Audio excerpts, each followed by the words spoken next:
Did you all hear that? Yeah. Please be sure that phones are placed in silent mode and that microphones are switched off whilst not in use. Agenda item 1. Would Member Services please report any apologies for absence? Good afternoon. We have apologies from Councillor Barber and Councillor Sunnyclough. Thank you. Agenda item 2. We're being asked to approve the minutes at pages 3 to 6 of the agenda pack as a correct record of the meeting which took place on the 19th of September 23. Can I ask any member who does not agree with the minutes to indicate that now? I see no objections to the proposal to approve the minutes as a correct record of the meeting, so they are now agreed. Thank you. Agenda item 3, urgent items. There's one item, it will be a report from me, and I will deal with that at agenda item 10. And also, with everyone's approval, we'd like to take item 7 before item 6 to give Councillor Woolworth more time to get here. She hopes to be here by 3.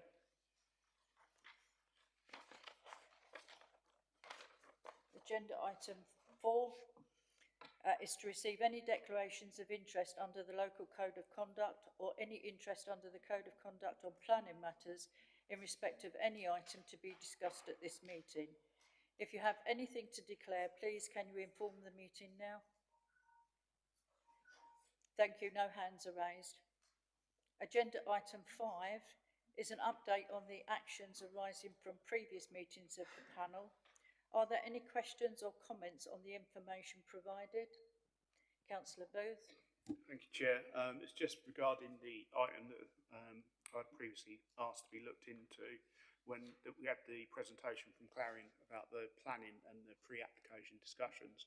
Obviously, we've got the report now from the head of planning, but I think it reiterates the whole point that there's a disconnect between what Clarion are saying on one hand and what planning are saying on the other hand, and it still doesn't marry up.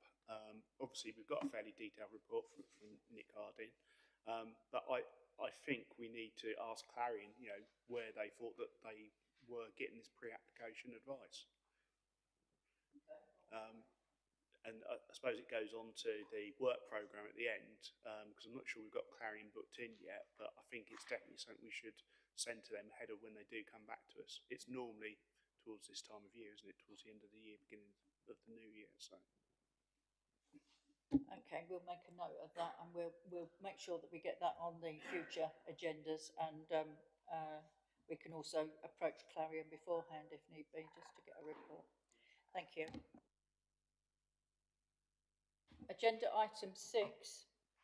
We're going to do 6 next. We'll do agenda item 7 now, if everyone's happy.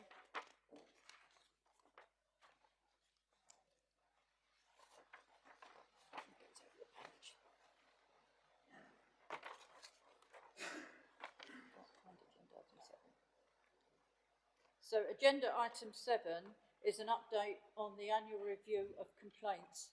You can find that on pages 27 to 36 of your pack. I'd like to welcome Councillor Steve Tierney to update members and answer questions members may have.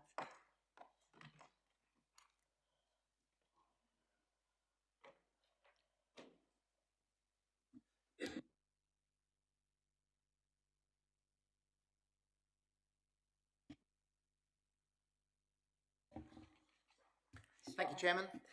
This report is to update members on the annual statistics in relation to the Local Government and Health and Social Care Ombudsman and the Council's Corporate 3Cs procedure for 2022-23.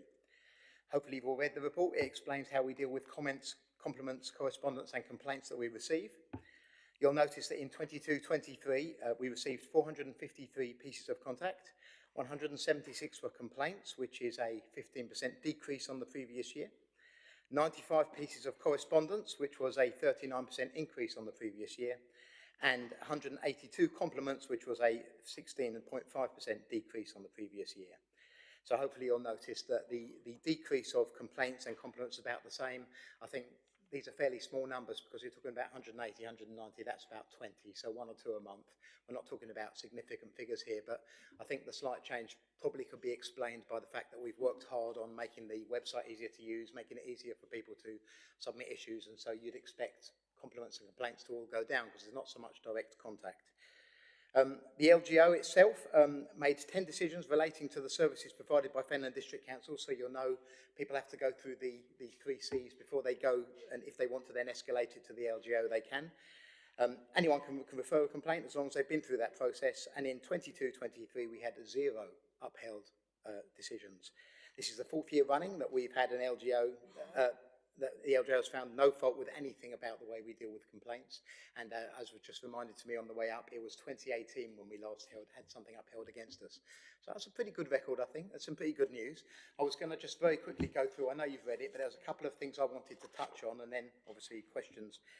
So you'll have seen how much work we've done on the website to make it easier for people to do stuff through the website, to ask the right information so that by the time it reaches officers, they've got what they need. But of course, we still make it possible for people to write and to phone as well. That's important.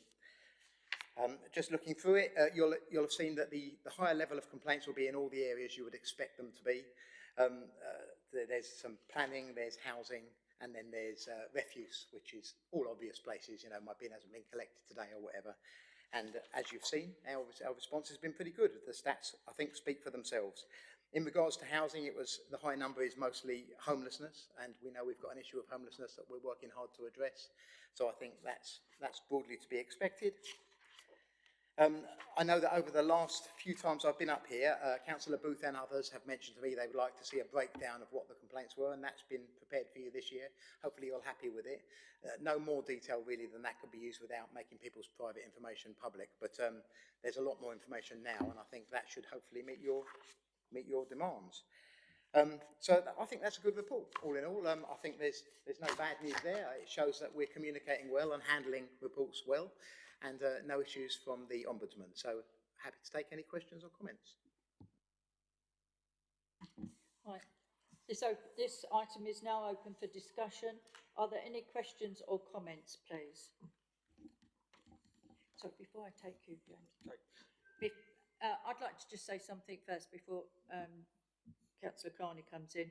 I just wanted to actually congratulate you on the website, and I think the way the website's laid out is exactly why we've actually got less complaints, because people can actually read stuff and see for themselves how the system works, and then they're not actually complaining because they realise they haven't actually got a complaint. So well done, thank you.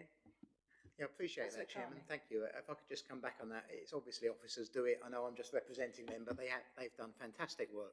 And exactly as we guided them, they're making it simpler, they're making it easier for people to go that route if they choose to, which more and more people, of course, are. And I know a couple of members have asked me about what they mean when they talk about digital journeys, because I know that's used in the paperwork a little. Really, all that means is using the online web forms. It's just that that's a term coined by the software developers, and it's been picked up by officers. But what it means is, in the old days, you would fill in a form and you'd click submit, and then it would create an email and send it off. It's much more complex than that now. It collects the data, it uses it, it sends it to the right people, it makes sure that it's collected everything you need rather than just a few comments, and so it's easier to use. And that's why I suppose journey is I don't like those sort of buzz terms, but it is at least shows the difference between the old days and now. Thank you. Thank you. Councillor Carney. Thank you, Chairman. Good afternoon, Councillor Tierney. And I think what you just said had more or less kind of answered the question I'm going to ask anyway. So it's interesting to see how the correspondence category has increased hugely with both, whilst at the same time both compliments and complaints are down about 15% roughly compared to last year. Is this genuinely because of the correspondence received, or is it to do with the actual triage of the communications upon receipt? Thank you for that question. I think it's broadly because of you guys, because you'll notice in the report it says that the majority of our correspondence, what we classify as correspondence, comes from the MP's office and from councillors. So when you raise an issue on behalf of a constituent, that is then picked up as correspondence when it's been responded to, unless it's just a service request. If there involves some communication, then it can be picked up as correspondence. And so what that tells me is that this new council, the councillors are really doing their jobs and they're picking up information that needs to be fed through. So I think it's a good sign all in all. Councillor Booth? Thank you, Chair. I'd like to thank Councillor Tierney for the report, and at last we've got some data, which I forget the number of years I've been asking to see this. So it's useful to see, and I think the level's probably about right. I would say you could probably go down into slightly more detail regarding what the nature of individual complaints are, because you don't actually identify individuals unless it's very specific. But one observation I've got is just around identification of complaints, and it's an area I've worked in where I've done monitoring reviews of complaint handling, and I just want to make sure that we're aware as a council how to identify complaints in the first place, and I think at times it doesn't always get picked up. I can think of an example from Parson Grove Parish Council. We've got an issue with street lighting that hasn't been dealt with as a complaint when it should have been, and it was noted last week, by the parish councillors. Why isn't this being dealt with as a complaint? So that's just one example. Maybe it's because it's being dealt with as a parish council as opposed to individuals, but it's the identification's the key bit to get right, because if you don't get that right, it sort of stops the whole process in its tracks. So just an observation, really. Can I come back, Chairman? Yeah, so I think you're right. It's important to get the triage right to identify what things are. And I think officers do a good job of it. They may make the odd mistake, and I would encourage you, if you think something hasn't been correctly identified, to have a look into it, and they'll perhaps talk to you privately, so they're not in a meeting like this giving out public information. But I think for it to be treated as a complaint, it would have to obviously be a complaint. If you approach somebody with a service request, bin hasn't been collected, yes, someone's off sick, it's being done tomorrow, that's not a complaint. I don't think, well, I can't speak for officers, but I wouldn't treat that as a complaint. I would treat that as an instruction for service. If somebody phoned up and said, I'm furious, my bin hasn't been collected and it never gets collected, that's a complaint. And I think it is important to get them right. Now, I don't want to put words in officers' mouths, because they will have a system which I don't follow myself, because I'm not analysing that, but I'm sure they do their best to analyse each thing right, because we need the correct data to be able to perform properly. Just come back, Chair. Yeah, I mean, it is a bit of a fine line about identifying complaints in the first place, but I think practice, or some practice that I have observed as councillors, that, people on the contact centre, they'll actually, if they've got an issue, they might say, is that a complaint? Do you want me to log it as a complaint? They're sort of confirming with the individual if they're not sure. Sometimes people will take advantage of it. Sometimes people will say, no, it's just a service issue that needs to be addressed. So yeah, it is a bit of a fine line, but I think good practice is actually to make sure that the customer's not making a complaint, and how to deal with that. And sometimes that actually helps alleviate the situation, because they know they're taking the whole situation more seriously. So. Would you like to fill in? Do you want to fill in with Councillor Booth some detail about how we analyse which is which? Yeah, I think our customer services team do put them through the corporate process if it is a complaint. But I take your point that some might slip through. But I think we would always push the corporate route, corporate channel, so then we can assess it in one place. So our services do push that as well. So if they get something that comes direct to a service, they will also push it through the corporate channel so we can collate it, because then we can manage it better, and the outcome's better for everyone. Thank you. Councillor Hay? Thank you, Chair. The question I've got to ask is not really to do with this report. It's mentioned later on in the paperwork, but as it's to do with technology, I think Councillor Tierney is the one to ask. What exactly is an iDocs web digital journey? What does it mean? So, as I said, I think at the beginning, that's a longer term for digital journey, which is what I referred to in the first place. What it means is, if you go online to a website and there's a form that you have to fill in, let's say you're asking for a new type of bin, and you're filling in the form, and it will say, can I have your name and your address and some other information, and then you fill in a box what it is you want. Now, in the old days, all that would do is you'd click submit, and back when I started in IT, it would build an email and send it to someone. It's much more complex now. What happens now is it takes that information, it collates it, makes sure that everything is there that is needed, and then forwards it to the right person to take action on that. And the company that produced the software call it an iDocs digital journey, and so officers have picked up the term they use. But I would prefer if we didn't use so many of these buzz phrases, and I have expressed that to officers. I would prefer that we said something like online form journey, perhaps. And the reason I'd use the word journey is one of those words I'm not sure about, but I think it's fair to add it because it's different than just sending an email. Because now you are literally guided every step of the way. Everything that you shouldn't be able to fill in the form without everything that's needed being there, and then it goes exactly to the right place to quickly action on it.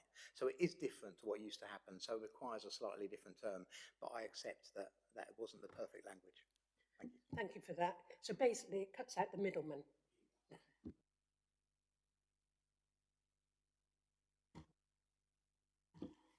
Thank you, Chair. Excellent report, Councillor Tierney. Just an observation, really, whether you can just clarify for me. Does that system recognise when you've got a complainant complaining 2 or 3 times? I mean, you've got 40 refuse and recycling complaints. Was that 40 individuals, or has there been the same person complaining several times that have been counted in the figures? If you just clarify that. I actually don't know the answer to that, so I'm going to pass over. I know that if it was the same complaint being raised multiple times, I think it would be treated as one. But if the same person complained about multiple different things, like a persistent complainant, I don't know. We occasionally have that where someone complains 1 month about a missed bin and then 3 months later they do it again. So we occasionally have that. That would be treated differently. But obviously if it comes time after time after time, that's the same complaint. But obviously with Gavin's question earlier, we would look at that to see if there was a bit of a pattern. So if it's the same address, we obviously take a bit more notice the second time it comes, and is there a bit of an issue with the process or anything, so we would look at that with the service. Okay.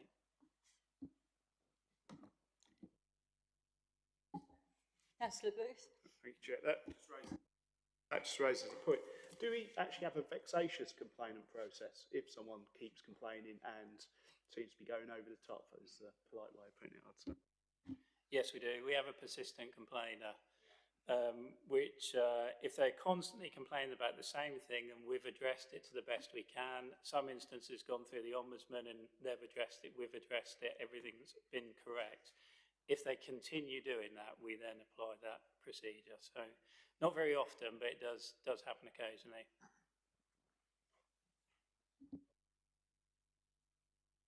Right. Sorry, the Ombudsman report, there were 2 complaints to do with planning that were actually referred back. Can you explain, I don't know if you get, what's the process then? Okay, so there are various things that the Ombudsman is not allowed to deal with. They can't deal with issues about staff. They can't deal with issues that are about the actual planning process, because that is properly a function of planning itself. So it would then come back to council and it will be handled through the usual planning process, which obviously I'm not the portfolio holder for. But so I can't speak with expertise, but I would presume it would then follow any normal complaint. And if it's already been dealt with, they'd be told this has been dealt with. But I think some people feel when they get to the end of the proper process, they look for other avenues to pursue, but the Ombudsman for planning is not one of those. Do you think that's right? That's correct. Thank you. Chair, just Sorry, regarding Councillor. the point on planning, they can deal with planning complaints, but what they are doing is making sure the process has been followed. So what they'll normally do when they refer it back is because the process hasn't reached its conclusion. But if it reached its conclusion, the complaint was about the way it's been dealt with, they can then investigate that. So,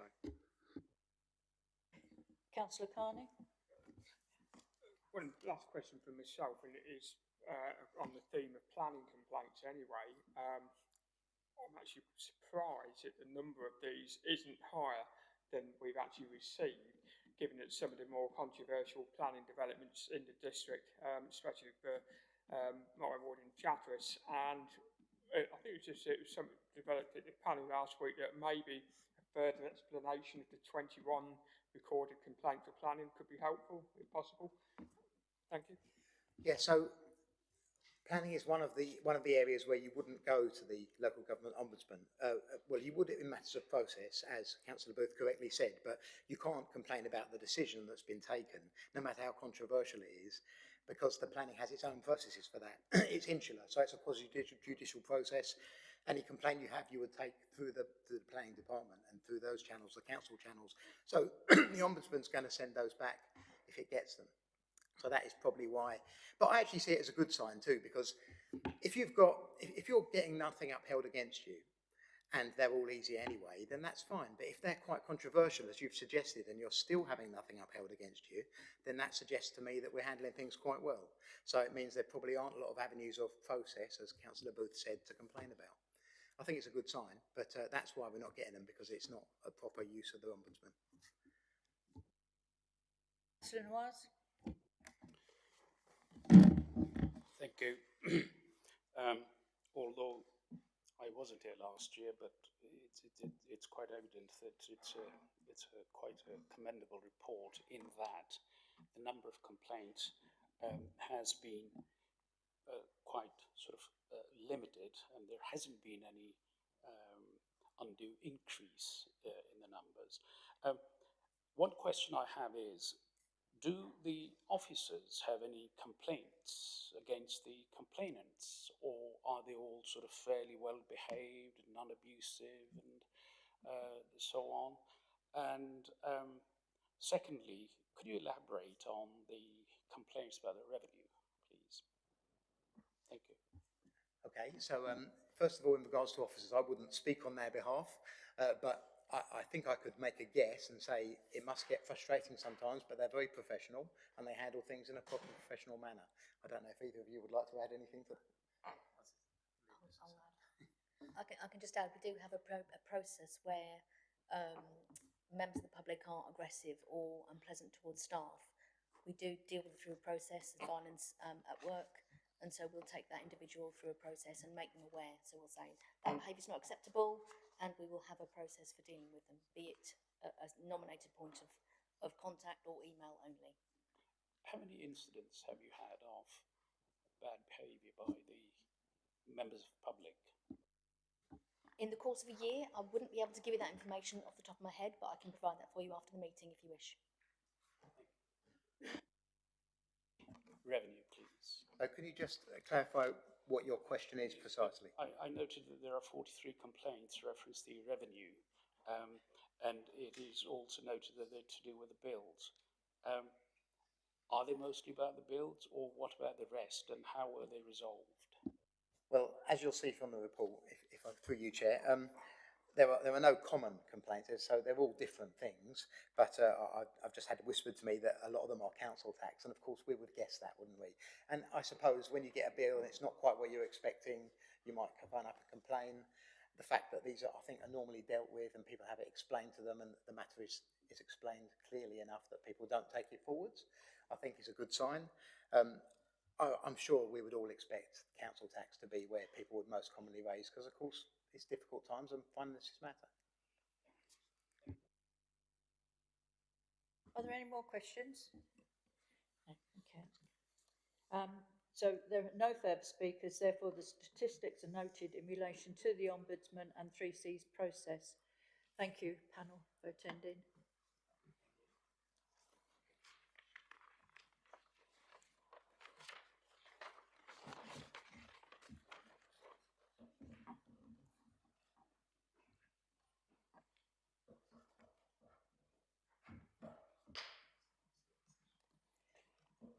Right, we'll now take agenda item 6, that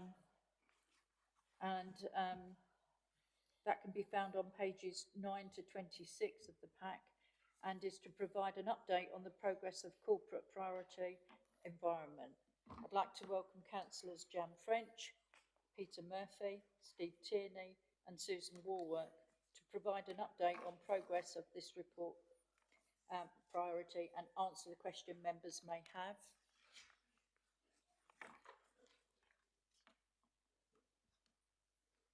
What have I done wrong? Why not?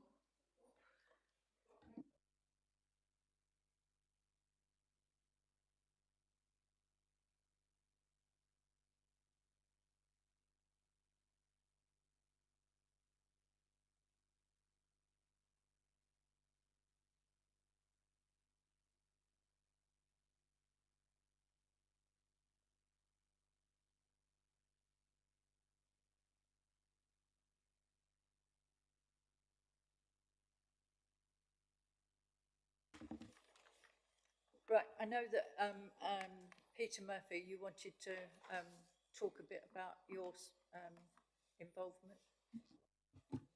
Yes, thank you very much, Madam Chairman. The reason I would like to do this is because this year there are so many new people, new councillors here that only just got on, that probably don't know exactly what we actually do in the major of the environment. So I'd just like to put a few things in front of you and tell you what we do. First, well, it is apt what you've just been talking about. First thing, we collect and empty approximately 3 million bins a year. So if we get 40 complaints out of 3 million, I don't think that's too bad whatsoever. We have approximately 24,000 garden waste customers, which is over 80% of them are paying by direct debit. We have 600 trade and clinical waste customers. We have on average 11 26-tonne vehicles collecting refuse every day and 10 street cleaning vehicles doing the same every day.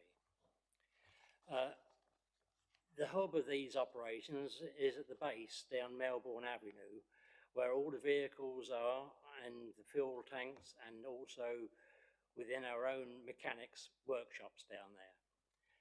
There is a CCC recycling transfer station opposite, which we are using, and it saves us on mileage and unloading. So when we go to unload, go back to the base, we're just across the road, we can do it.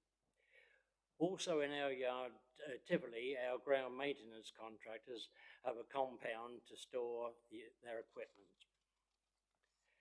FDC is a partner also of RECAP, which is the Cambridgeshire and Peterborough Waste Partnership, which includes all the 7 councils, which is South Cambs, East Cambs, Huntingdon, Cambridge City, Peterborough, Fenland and CCC.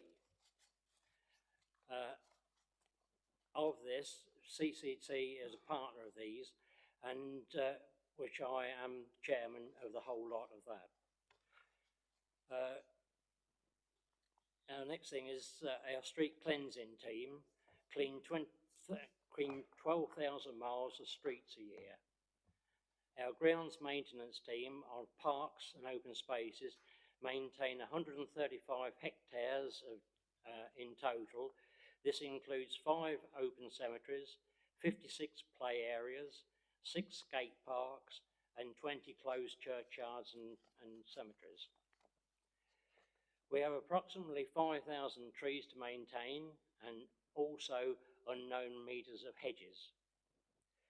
We cut 210 million square metres of grass in town centres, open spaces and cemeteries. We have 1,500 litter bins for dogs, and which we empty daily, or also ordinary litter bins as well, which we empty daily or yearly, and 500 pieces of street furniture to look after. We arrange and manage over 300 burials a year. We also have street pride groups, In Bloom, friends groups, and Getting It Sorted members. We are also responsible for car park maintenance, updating bus shelters, repair and maintenance of them. And there are also markets, festivals, fairs, toilets, rapid response and memorials, war memorials, etc., etc., etc. I could go on to the smaller things as well. But that is the main thing of what we do in the environment. Thank you very much, Madam Chairman. Right, so this item is now open for discussion. Are there any questions? Councillor Carney. Madam Chairman. Good afternoon, Councillor Murphy. The FDC waste and recycling still seems to be going great guns anyway. It's interesting to see how the cost of living crisis has affected the recyclable material collected. Is the payment that's made to Fenland District Council per tonne of waste, is that governed by market forces? Or in other words, who pays or sets the rate per tonne of recyclable material collected? So who pays the, Who pays Fenland District Council for the per tonne of recyclable material taken in? it comes through the county council and also Tivoli, which is our recycling place in Waterbeach. We negotiate every year a certain price, or CCC do a certain price, and sometimes we're above the price, sometimes we're below the price. It fluctuates so much you can't tell, but so we try to take an equal, and then if we have got a surplus, Tivoli pay the CCC, which pay us back. Talia, sorry, not Tivoli, Talia. Yeah, and what we do find is that certain things go up and down. Paper was the year before last was one of the highest ones. Paper this year is one of the lowest ones, and the opposite way around to stainless cans. This last year we pulled in around about £1,000 for a week for stainless cans, but then that goes down and drops down, so that it fluctuates all the while. You can't put a finger on it straight away what it is, but that's how it's worked. Councillor Gerstner. Thank you and good afternoon. Again, congratulations. The figures speak for themselves. I think if only the public were aware of how well they're being serviced by Fenland District Council, it would be quite an eye-opener. So thank you from myself. Well, the question I've got is on the brown and bin charging, it states you have an income of £968,000. First part of the question is, how is that fee calculated? And is it calculated on last year's costings to the council, taking into account recycled materials? And is it a not-for-profit part of our council tax? Thank you. Yeah, the way it's done, we set a price every year. We look to see what has happened the year before, and we generally raise it up by. It's been quite easy over the years as it's gone on, because we raise it up a few percent every year just to cover the outgoings. But of course, this year we'll be finding that it'll have to go a bit more, because everything this year has gone up. The diesel's gone up. The prices for everything in wages and everything like that has gone up colossal. But it is a non-profit making thing, so we have to work it out what we do, what we take, and what we go out every single year. And at the moment, we're doing a very good job. I think we're doing a very good job of that. And it is still non-profit making. Okay, I think that's well worth noting. Is there not a risk to some people by putting up the precept too much on this bin? There's more risk of fly tipping. Fly tipping, I think you'll find that people who fly tip will fly tip. It's very, very difficult to stop people doing that. I don't think putting the green bin price up will stop that, will make that any better, because people mostly will do that.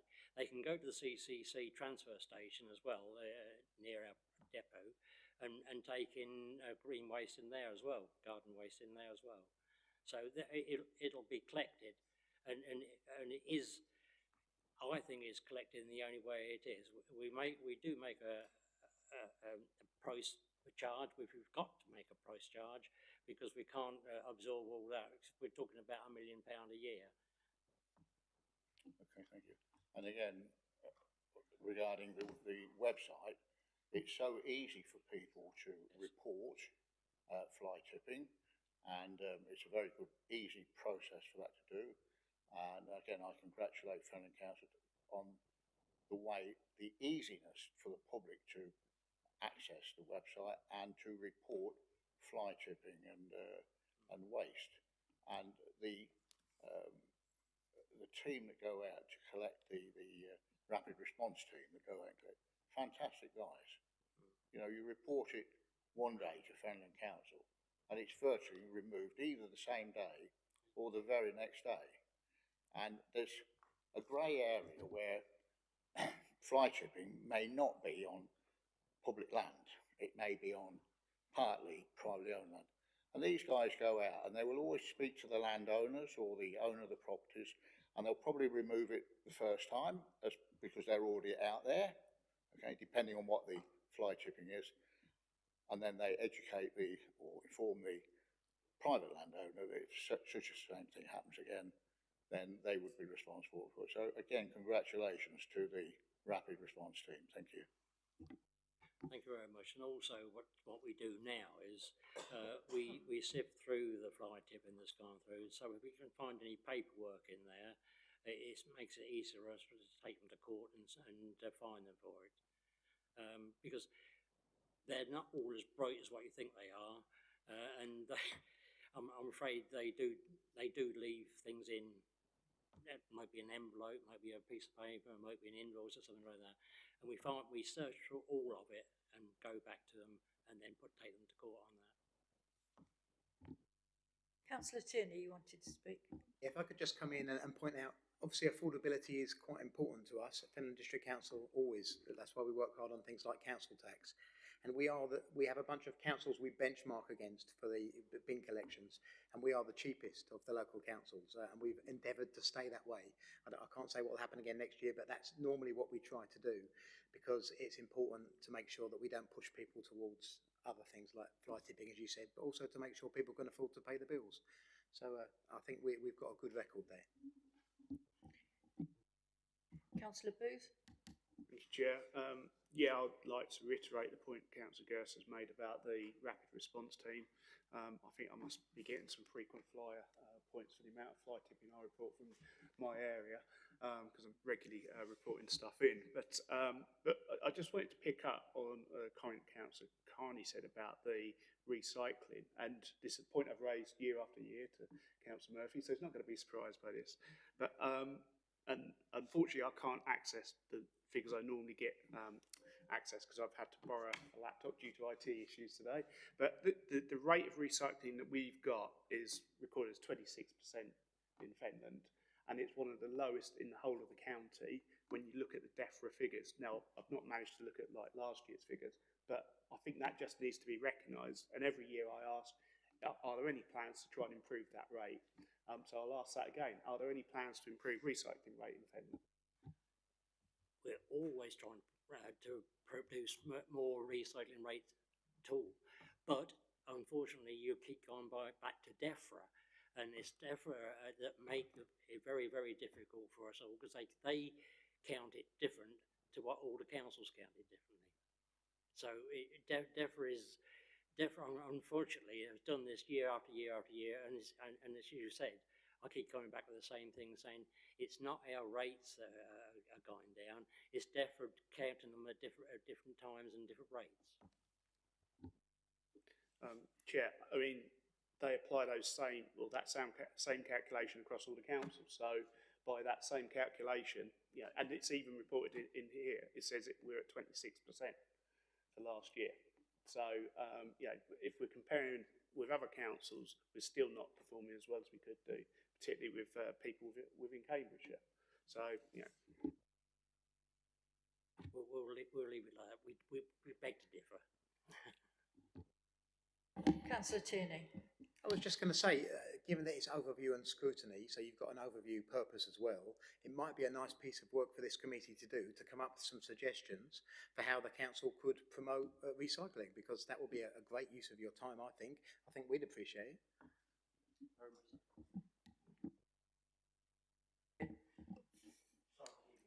That's all right. Oh, Councillor Booth. It's on a similar theme, I guess. It's just regarding the commercial waste. So looking at that, it looks like we only recycle probably about a quarter or 20% of what the commercial rate is. Do we work with the businesses to try and improve recycling rates? It's probably easier said than done, given the nature of how businesses operate, and they do produce a lot of waste per se. But is there anything proactive we do to try and encourage more recycling with the commercial customer? Yes, we do. We do that all the while with them, but unfortunately, with commercial waste, they can put anything they like into it, and if it becomes contaminated, we have no problems. We have problems rather. It has to be looked at separately, and it will always be like that. But this year we've gained another 85 customers in commercial waste, so we're actually working it up, and we're vigorously doing that all the while, because there's still, I think, still a long way to go with that. Councillor Gowler. Thank you, Chair. So going back to the point of fly tipping, obviously waste and recycling centres are run by Cambs County Council, but when we get cases of fly tipping, it's FDC that are responsible for clearing it up when it's on public land. I find that one of the reasons that people fly tip is they go up to your standard weight van man, normally on Facebook, and is normally as a result that they don't find it's easy enough or whatever to use the tips. What kind of liaison is there between FDC and CCC in trying to avoid fly tipping like that? Well, we do liaise with them. I mean, I don't think as I said earlier on, I don't think you'll ever get rid of fly tipping, because it's how it works. I mean, like you mentioned, Facebook. Last week there was 3 people from Chadwicks on Facebook, 3 different people saying, I've got a washing machine, one had got a dishwasher, and one had got something else. Anybody to collect? Well, if they do, these people go and collect. They say, give us 10 quid and I'll get a refund for you, and then they go and throw it away, and it's fly tip. There's no way we can stop that. But what we do, we try to clear up the fly tipping straight away. So if you leave it there, it accumulates. If you take it away, it helps. So that's what's the one way we can do it, or we can do it. Sorry, just come back on that, thanks. Yeah, I totally sympathise with that. Obviously, the tips only allow people, was it 10 or 12 trips, which is obviously beyond their control.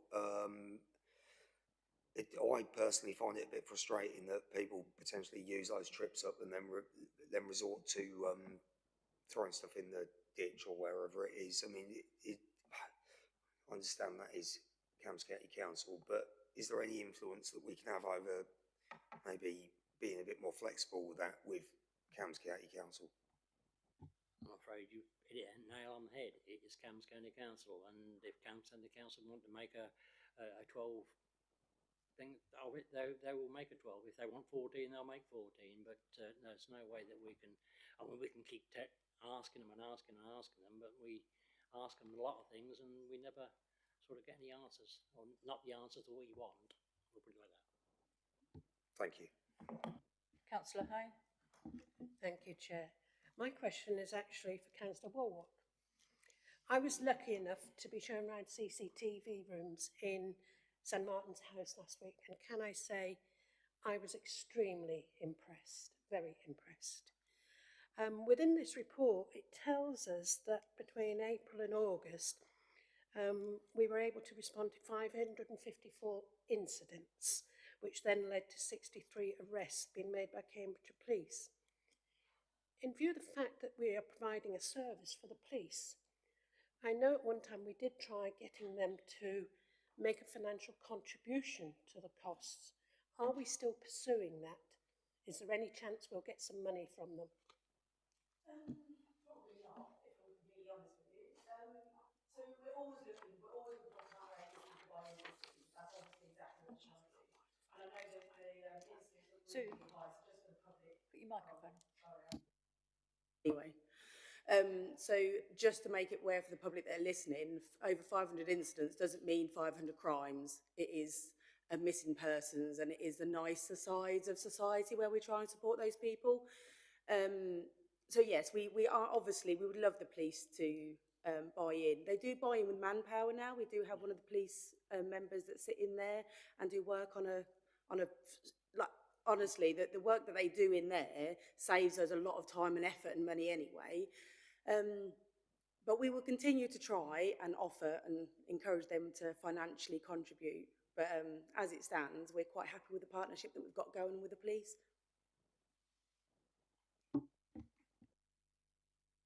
Councillor Roy? Thank you, Chair. Councillor Murphy, firstly, I'd just like to say thank you for that little introduction at the beginning. That was very useful, especially to new councillors. The second point is that I know just from driving around the county that, your team does an excellent job. So, well done to them, and they should be recognised for that. I was looking at the brown bin subscription service. Now, not everybody yet is signed up to the brown bin service, and I do notice in some areas that the larger garden owners are sharing bins with the smaller garden owners. Where we've got small integrated communities, is there something in the plans to maybe have larger community brown bins so they can be included in that subscription for a lower rate? Maybe that's something for them to consider in the future. Well, we can look into that, but it's not at the moment, we'll put it like that. But anybody can use anybody else's green bin by permission, because the person who has the brown bin is the one that pays for it. So it's as long as they're not fly tipping it, they can put it in a neighbour's bin and we'll take it away, because it is already being paid for by the person that owns the bin. Sorry, I'll just clarify. What I'm saying is that the communities that don't subscribe to the brown bin maybe use a larger bin for that community to use, like the big commercial bins. Maybe, is that an option in the future, do you think? As I said, I will look into it and see if it is. Yeah. Councillor Booth? Thank you, Chair. Just wanted to go back to fly tipping. One thing I think it's important just to point out, because obviously this is a public meeting, the thing about, was it 12 trips to the recycling centres, that's only for certain vehicles that you have to pre-book. Normal residents can go as many times as they want each year, so we just need to make sure that's clear. But what I just wanted to pick up on was in the report, page 13, it talks about the fact you've done 451 removal fly tips, and it then says you've then attended and investigated 249. So are we saying that we have a separate team to do investigations and we don't get the rapid response team to maybe sift through the rubbish to see if there's anything incriminating at that point? Because that's the way the report reads. I'm just wondering if we can be a bit more efficient and get rapid response lads to check what's actually in the rubbish, and then we can, as opposed to having to send people out separately to do investigation. Well, it's not set out separately. It actually comes back to the to our place at Melbourne Avenue, and we go through it. They go and sift it out there. They don't. They just collect it when they go and collect it from somewhere. They pick it all up. They haven't got time to do that. Otherwise, they'll never be going out 2 or 3 times a day doing it. So when they put it all there, when it comes back, it's all sifted then and had a look through at the bays. Okay, it's just the report says we have attended 249 of these, so that gives the indication you've been out separately to what's been removed as a separate thing. So maybe that needs to be clearer wording then. I think that's words. I think attended to means it is attended to when it goes back. Right, so everything's just checked back at the base. Yeah. Right. Councillor Gersner? Thank you. Question for Councillor French, please. Abandoned vehicles in Fenland District Council's car parks. Not endemic, but it does happen. On all their signs, it says that vehicles should not park there for 24 hours at a time. It says the vehicles must be taxed, insured and MOT'd. Now, we have found on occasions that cars have been, inverted commas, abandoned for quite long periods of time. Is there a reason for that, or can you explain to me the process, please. Thank you. Thank you. I'm actually in charge of car parks, but I'm not in charge of abandoned vehicles. That's Councillor Murphy. It comes under it comes under a different category. So maybe Councillor Murphy can answer that one.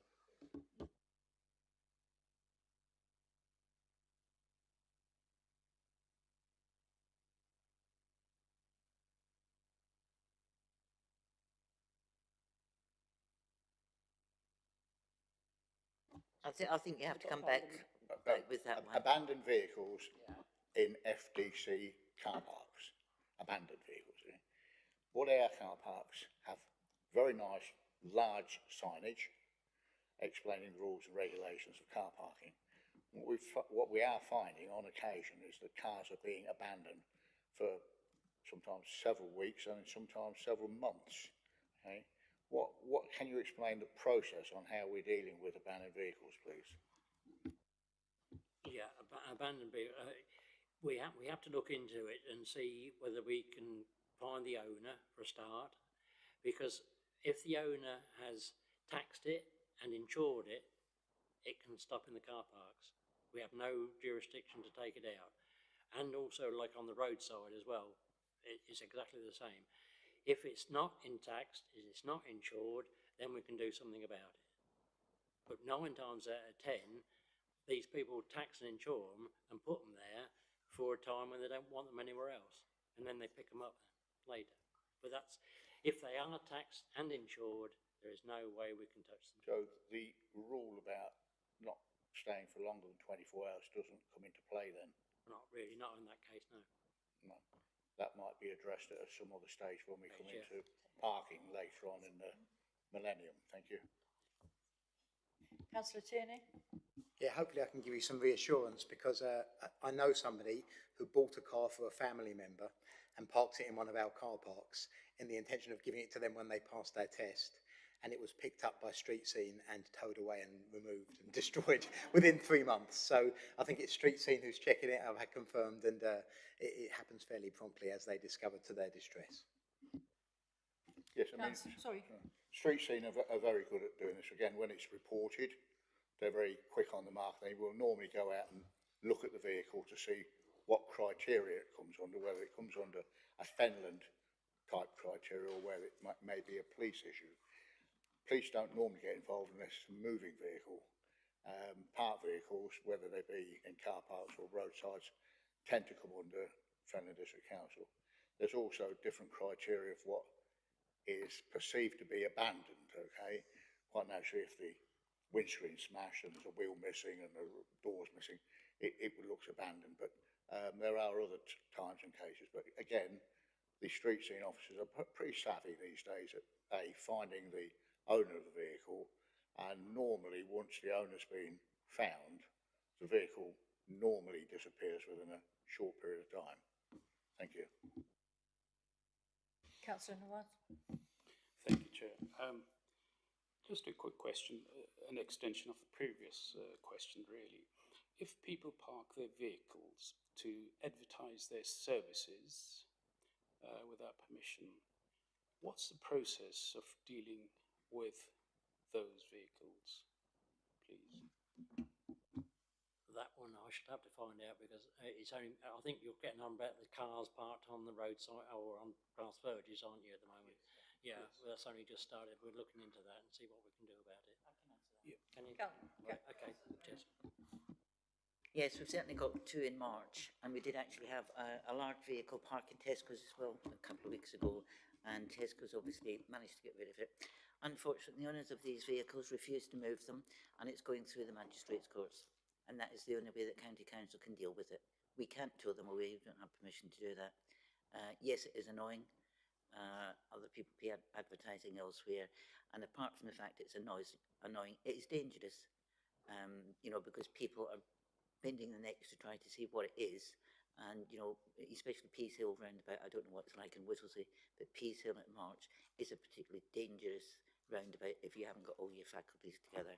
So, yes, they are working on it, but again, it's going through the courts, and the courts are very, very slow at this time. Yeah, thank you for that. We are having that sort of problem in Whittlesea right now. May I, Chair, ask different question from Councillor Walworth, please? On diversity in communities, there is a phrase used here which I'm fascinated with. It is fractures in society, which may lead to conflict and ensure that the gains which changing communities bring are a source of strength. What do you mean by fractures in society? That's... I didn't write it. However, I think it's probably a very dramatic spin on how we've got a very diverse community and people just don't always mix. I think it's quite clear that when in down one street you might have 8 different cultures living in one road, and that can cause its own. You can rub up against your neighbour on a normal every day. When you rub up against different cultures, it can be quite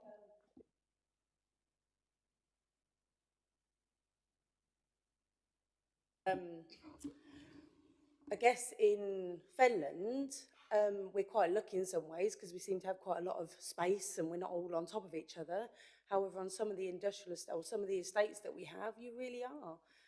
So I think it's good to make sure that we're looking at almost the worst case scenario in terms of planning, but the best case scenario in terms of supporting. So, through the Chair, so there are no fractures or explosions as yet. We are living in fairly relative harmony. We're doing all right at the moment so far. Okay, thank you. The other part is on latest quarterly figures. I must say, I certainly am a little bit surprised that you have helped obtain settled status to 18,640 people. That's just in Fenland. Peterborough 69,000, and there are other districts, but it gives a figure of a breakdown: 5,910 from Lithuania, 4,600 from Bulgaria. And there would be a deficit of about 8,000. Any ideas where those 8,000 would have emanated from? Yeah, so it's not been missed out. I think we've just kind of captured the main ones that we've got. So we've got Bulgaria, we've got Romania, we've got all sorts of different amazing different cultures that live here right now. So we know who they are, we know what they are. I mean, it was a bit of a surprise to have that many. When the settled status first came out, I think our numbers of expectations jumped considerably when people started coming forward. But if anything, it means that we can now respond to what we've got in our area.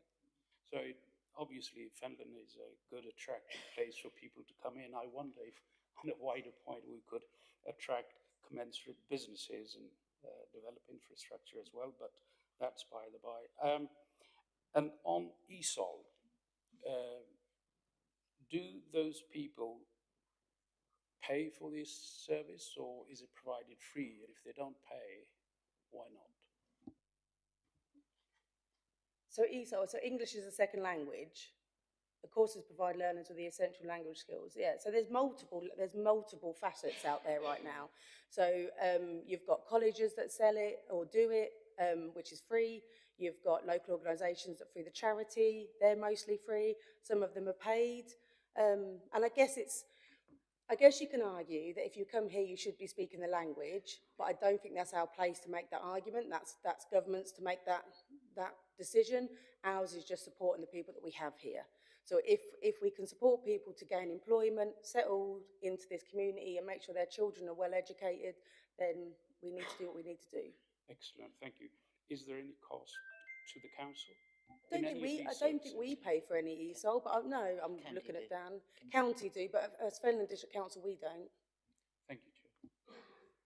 Councillor Garland. Sorry, if I can just have some clarification about the figures we've just been talking about. So quarterly figures, so looking at local figures, the number of people who have obtained settled status, we've got Fenland 18,640. I assume that is a total number, going back to when? So that's a total number going back to when we first did the settled status, which is 2020, 2021. Can anyone remember that date? I don't, it was about 2020, when they first obviously started doing the settled status. So that is all of those. Sorry, through the chair, if I can just come back. on that. The thing that really jumps out at me about all these figures, and not just Fenland, but I mean, where are, I don't take this the wrong way, but where are all these people living? You know, I think that opens up, I think this is probably the wrong person to direct this question to. It's a wider thing for the whole council. The pressure that this must be putting on housing throughout all the people, throughout all the areas shown in here, must be absolutely colossal. I think a lot of us here already know this. You know, I suppose it's not fair to ask you this question, but what are the council doing to accommodate all these people? So just to clarify, the 18,000 are the ones that have applied for settled status, not the ones that have just come here since 2020, or around about that time. I don't know the actual figures of those ones. Yeah, you're totally right. It is a massive amount of extra work on all services, not just Fenland District Council, but on all services. I don't know if I'm completely honest with you, I don't know how we're coping with it, and I don't know the long road. If I'm honest with you, I think that's higher government to make that decision, and we just have to do the best that we can by the community that we've got in the area. And what we do know, and all studies have always shown, if we do not integrate and if we do not show some support and kindness, we have fractures and we have big problems going down the road.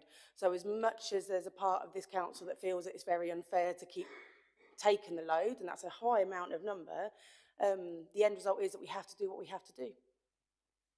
Thank you. Yeah, I mean, my concern over this is to do with the overall impact that it's got on housing, not just for these people, but for the entire community. But thank you. I guess you've answered that as much as you can. Yeah, no, not at all.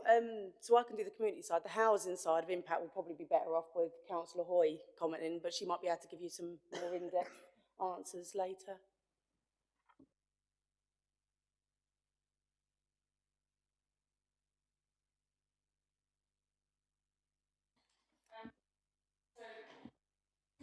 I think, yeah, the point you make is a really good one. I think, like Susan said, that these are people that have been here for a long time, some of them. So I think a lot of people are settled, and that's why it obviously is settled status. So a lot of people have bought, actually. We've seen quite a lot. I mean, I particularly saw when we were canvassing for the elections, a lot of people actually now are homeowners. I think, you know, I sort of made a bit of a joke when you asked, I don't know, obviously the public didn't hear, but you said, where are these people living? And I said, Wisbeach. I actually wasn't being sarcastic, I was being serious in that I think it's fair to say that the predominant amount of the Eastern European population is in Wisbeach because of the factory work and farm work and field work. So yeah, it is causing a massive housing. People say, you know, what are we doing about it and why, and is it causing a problem? I think the answer is yes. That's why this area perhaps was quite a big vote leave area, because people realised the pressure it was causing. And in terms of housing, it's caused a massive impact, because you've got to just think, even if, just looking at the social housing element, for instance, 3,000 people on the waiting list for social housing. Obviously, they're not all Eastern European. Some of them are, you know, are indigenous population, but there is not, obviously having 18,000 more people in your area is going to have an impact. It can't not. So it is having an impact on social housing. It is having an impact in the private rented sector. Some of that's good, because obviously, you know, we do want people to make money and have careers, so it is good for private landlords. However, that hasn't been without problems. We all know the work that we had on tackling rogue landlords and the problems we had there with people being exploited and living, you know, in a lot. In terms of building as well, we've had, for private rental sector, even to now, if you look on Rightmove in Wisbeach, there's perhaps 6 properties for rent. There is still a massive, you know, demand is outstripping supply all the time, which is leading to the rents being higher for everyone, because, you know, obviously supply and demand, that's what's going to cause it. A lot of the HMOs, people are saying, you know, why are there so many HMOs, complaining about HMOs. The reason there are these HMOs is because people need somewhere to live. There is only so many one-bedroom accommodations we've got, and people have to have somewhere to live. So these houses are coming up and being split into 5 or 6 occupants. So it is, I think, a massive, massive, massive, massive pressure on us, and we must not ever forget that. And there's more problem coming down the line. You know, we had the issue with Ukrainians and Afghan resettlement schemes. That's added to our problems, and it is an increasing issue that we're going to continue to face. I don't know what the answers are to that, because another problem is people don't really tend to want houses being built near them. And it's difficult, isn't it? Because, you know, if you've got a house people somewhere, people don't want to have the houses built next to them. So it's a really, really difficult situation. Thank you for the very concise answer. Councillor Booth, you've been trying to interject. So Chair, I mean, the point about settled status is that, and Councillor Hoy made this point, is these are people that are settled here. So a lot of Eastern Europeans that were only here sort of on a temporary basis did go back after the Brexit vote. These are people that could have been living here for decades and have basically made this their home. So it's not an overnight problem, and we need to recognise that. So, but Councillor Hoy did. Councillor Noyes? Thank you, Chair.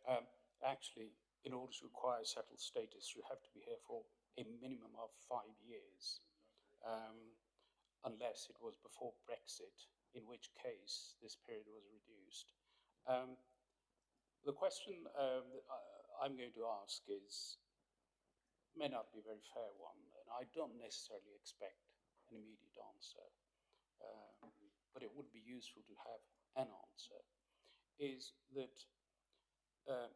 given these extra numbers, albeit over a period of years, and the linguistic disparities, what sort of impact is it having on the local services such as schools?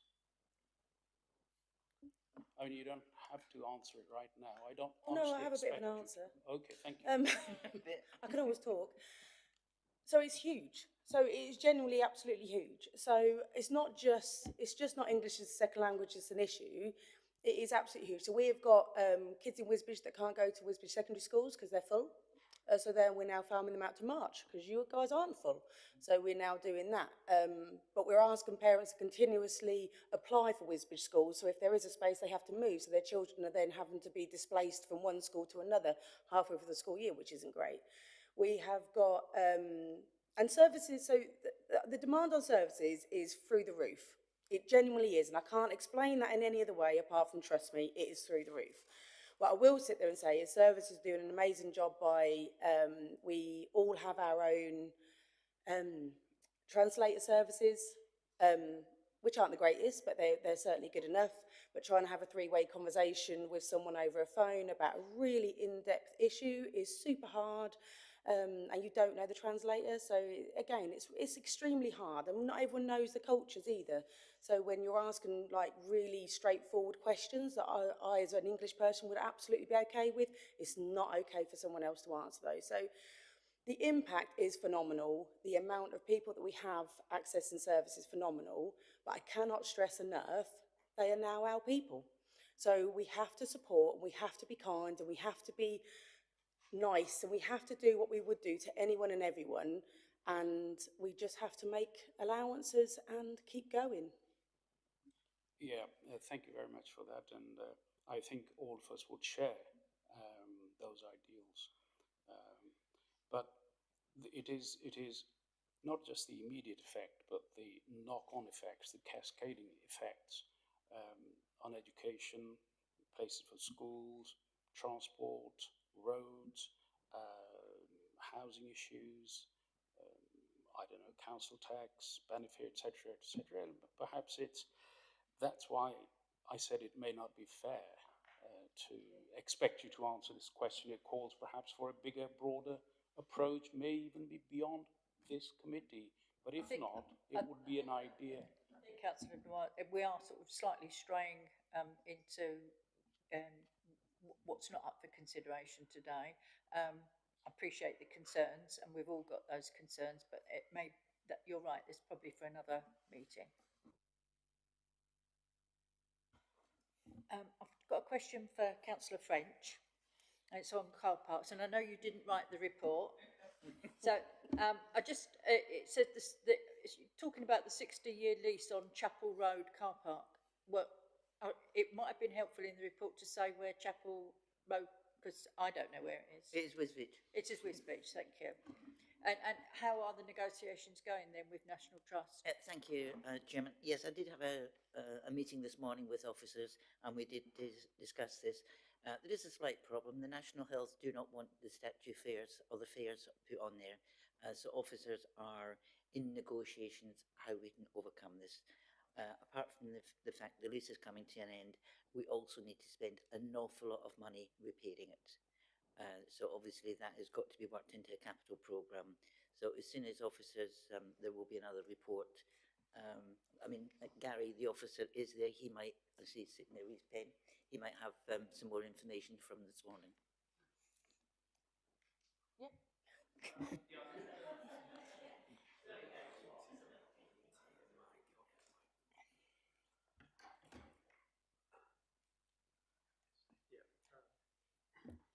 Thank you. Yeah, Councillor French is absolutely right there. We did discuss this morning. So at the moment, negotiations are still going on with the National Trust who own the car park. The car park was on a 60-year lease term, and that's coming to an end in March next year. Currently, negotiations are going on, and at the moment, National Trust has offered a 10-year lease term, and their position at the moment is they do not want part of that lease to include the fares to come to that site. So we are looking at what the alternatives would be and whether National Trust would relent on that position, and also to negotiate a further term, because as Councillor French has just mentioned, the car park is not in the best condition, and if we were to enter into a longer term lease arrangement, we would need to spend a reasonable capital investment on that site. So officers are compiling a paper which will be circulated to members shortly. Thank you for that. Thank you.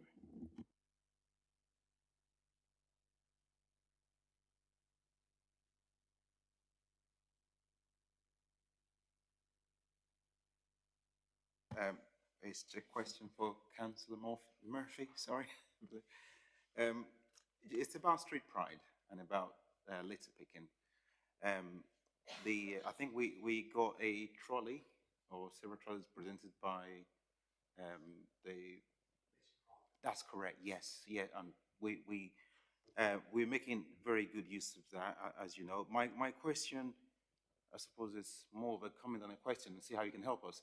Now, what we find when we're litter picking is where the lawnmowers from FDC have been out and mowed the lawn prior, we get a lot of shredded cans and smashed bottles of glass because these sites were not litter picked before the lawnmowers went out. Is there anything that can be done? Any site, be it a park or be it a grass verge. I was out litter picking on yesterday, actually, on Lynn Road, and it was very hard to pick litter of shredded drinks cans and beer cans. Well, what the county council normally do the grass verges, and sometimes they tell us when they're going to do it, and sometimes they don't. So it's luck, really, if we go before them and litter pick, or go after them, and it's not so lucky. Yeah. There's no liaison, really. They just turn up and do it.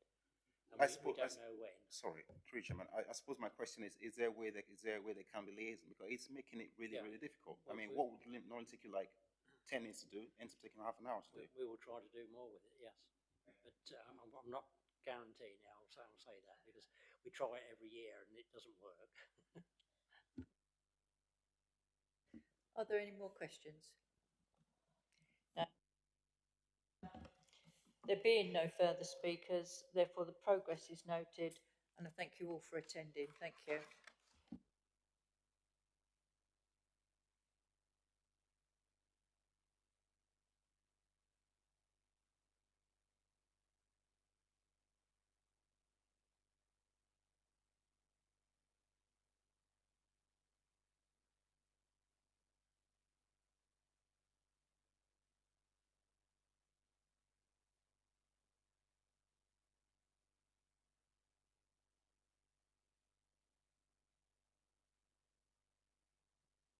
Thank you. I need a hammer. Thank you.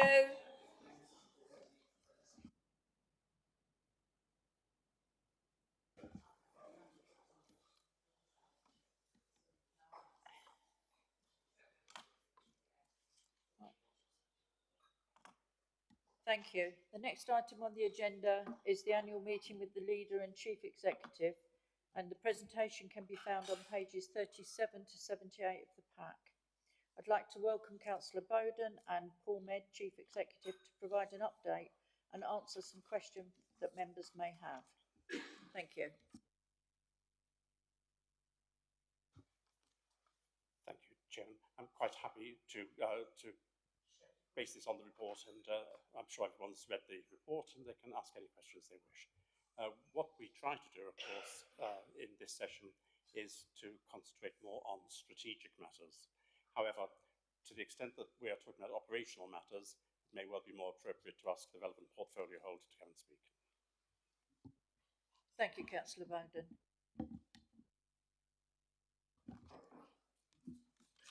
Thank you, Chair.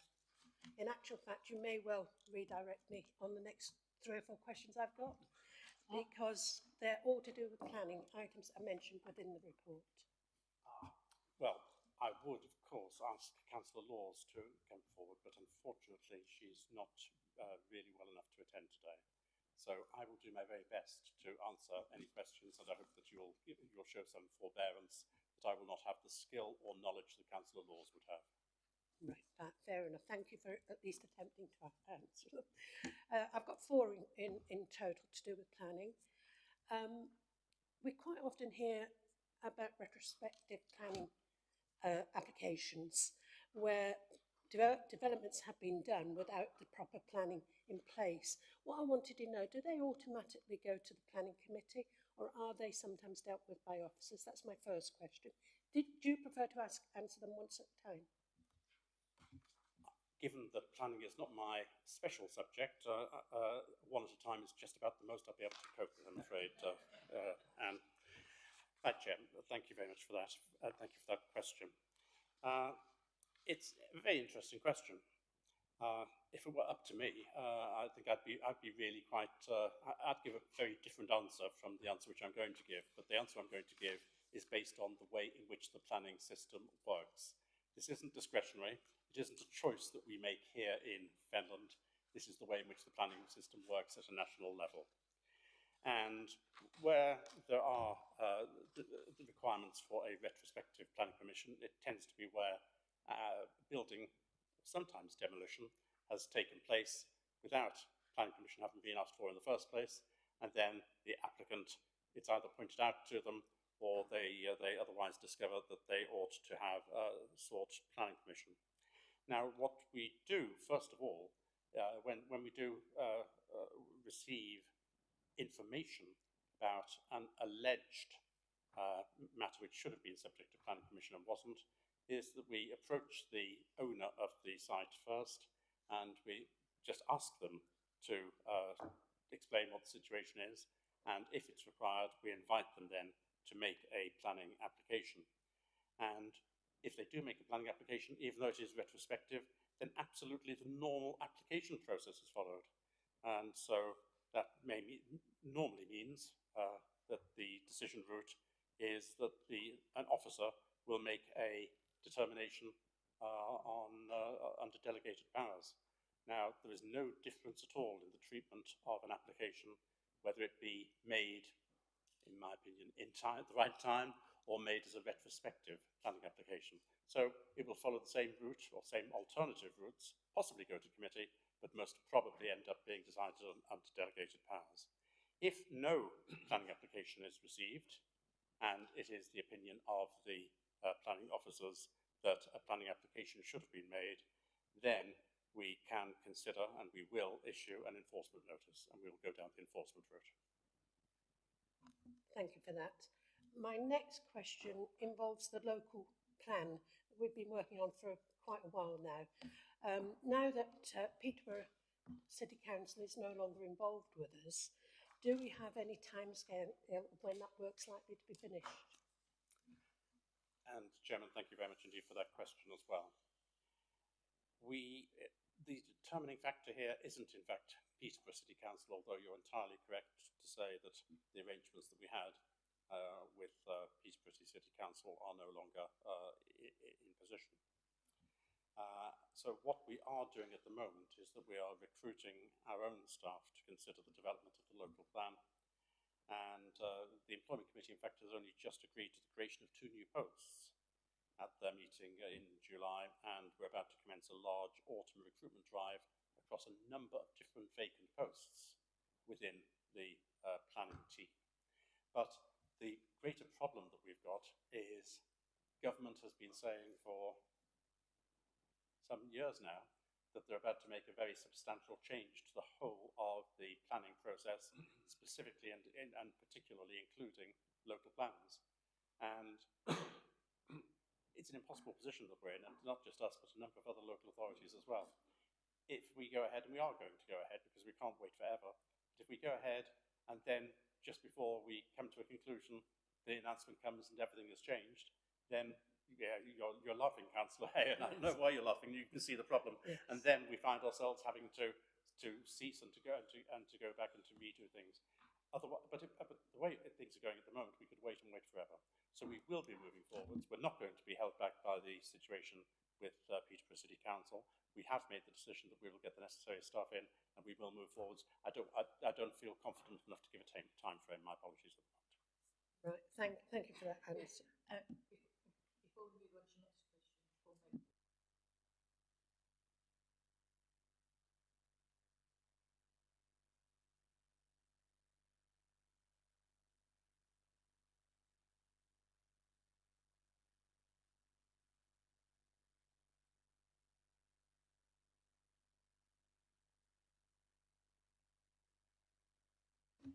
are known, we would then be in a position to understand what the process of pursuing a local plan looks like, because we've been through that process here at Fenland District Council before. But I think one thing for members to take into account is, dependent on how the, if you like, work associated with the plan goes, all the different examination in public stages, the collation of information, the extent to which there is challenge around the local plan, that can flex the timescales as well. So it's worth bearing that in mind, and you will only ever know that when you're actually live going through the local plan review process. Thank you, that's helpful. It's nice to hear that we are looking at recruiting into the planning, because I know they are very understaffed at the moment. Next question to do with planning. Within the report, it mentions a less restrictive scheme of delegation would assist in helping meet performance goals for planning. Can you explain exactly what that means? Well, it means, at its most basic level, it means exactly what it says. The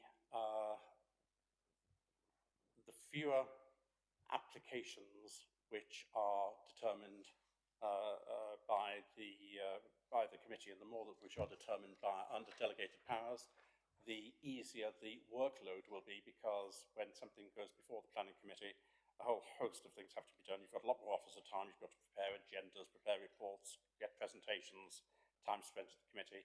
It takes a lot longer to deal with an application when it goes before the committee than when it's decided, when it's determined under delegated powers. And just to give a feel for this, I've got some numbers which have kindly been given to me about the number of applications which have gone to the planning committee. And you might be surprised by these numbers. And I'm going to go back to 2017. In 2017, the number of applications which went to the committee was 50.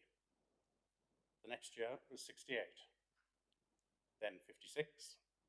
Then in 2020 it was 62. 2021 is 77. Last year it was 100. And this year so far, it's been 110. So there's been a significant increase in the number of applications which are being determined before the committee. And the less restrictive the rules are about determination under delegated powers by officers, the fewer reports eventually come to committee.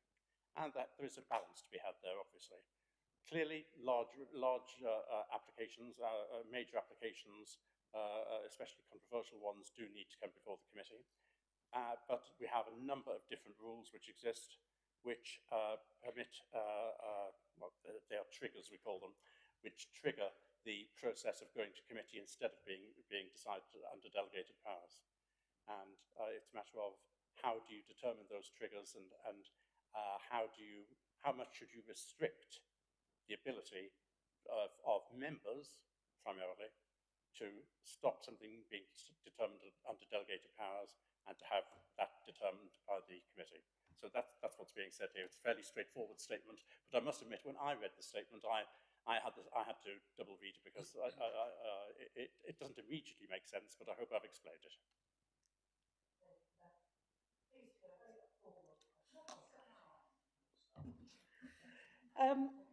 The Barclays building in March, I understand it's currently being used as a site office, but there's mention in the paperwork of once that's completed, of it being demolished. Is it really necessary to demolish such a nice building? I think on this isn't so much planning now. Now we're talking in other terms, and potentially I think Councillor Seaton. He's hiding behind Hack. Maybe Councillor Seaton, you may care to. Would you care to answer that, or do you want me to? I'm happy to. Good. You'll get a better answer from Councillor Seaton. Well, I will, Chair, if you could just repeat the question.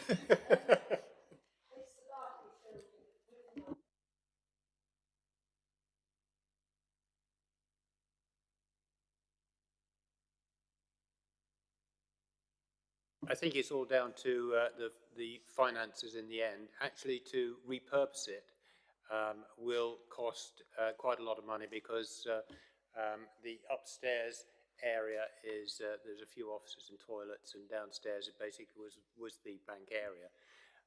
And I think the determination is that it makes more financial sense, and also because that was the way that we got the DLUC to allow us to move the money into there, was based on the fact it would be redeveloped, not repurposed. So they were the guidelines by which we received the money and were allowed to move it across to purchase the Barclays, old Barclays building. I hope that that gives you some. Thank you for that. You may be able to answer my next question. Before we move on, Paul Med wanted to comment on your question.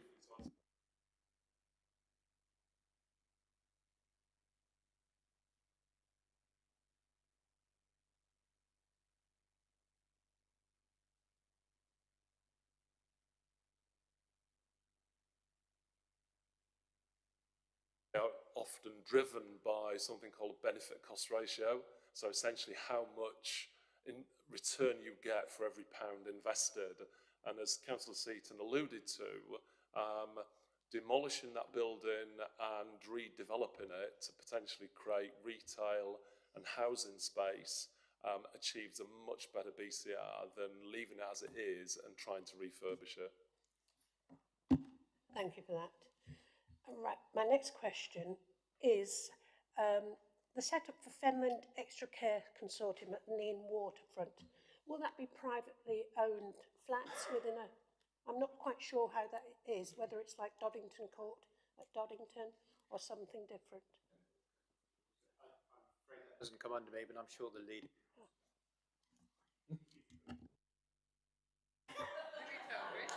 All right. Thank you very much indeed, Councillor Seaton. I will, can I invite him? Councillor Tierney left. Oh, you're hiding there as well, right. Do you want to answer it? I'm happy to answer it, or you can, whichever way. Fine, excellent. No, that's no problem at all. I do chair the investment committee, so it's appropriate for me to answer it. When doing any developments, there are always matters of confidentiality, which means that you can't go into an enormous amount of detail on some things. But in this case, we can give the outline of a situation without going into those parts which are commercially confidential. And what is being proposed is at the Neen waterfront, that is the site not far from the boathouse, which faces the River Neen. That's divided up into, I believe, 5 sections at the moment for planning, for our internal planning purposes. And one of those 5 sections will be for an extra care housing scheme. And that is a scheme which is designed with a registered provider in mind. And the registered provider would be Pinnacle Housing, which has a specialism in extra care, where it's not merely housing which is provided, but also extra care facilities which are provided for those who are resident there. And the idea behind that is that it is a halfway position between providing full care for people and allowing people to continue to be in their own accommodation with their own independence, but still having a greater amount of support that would normally be the case.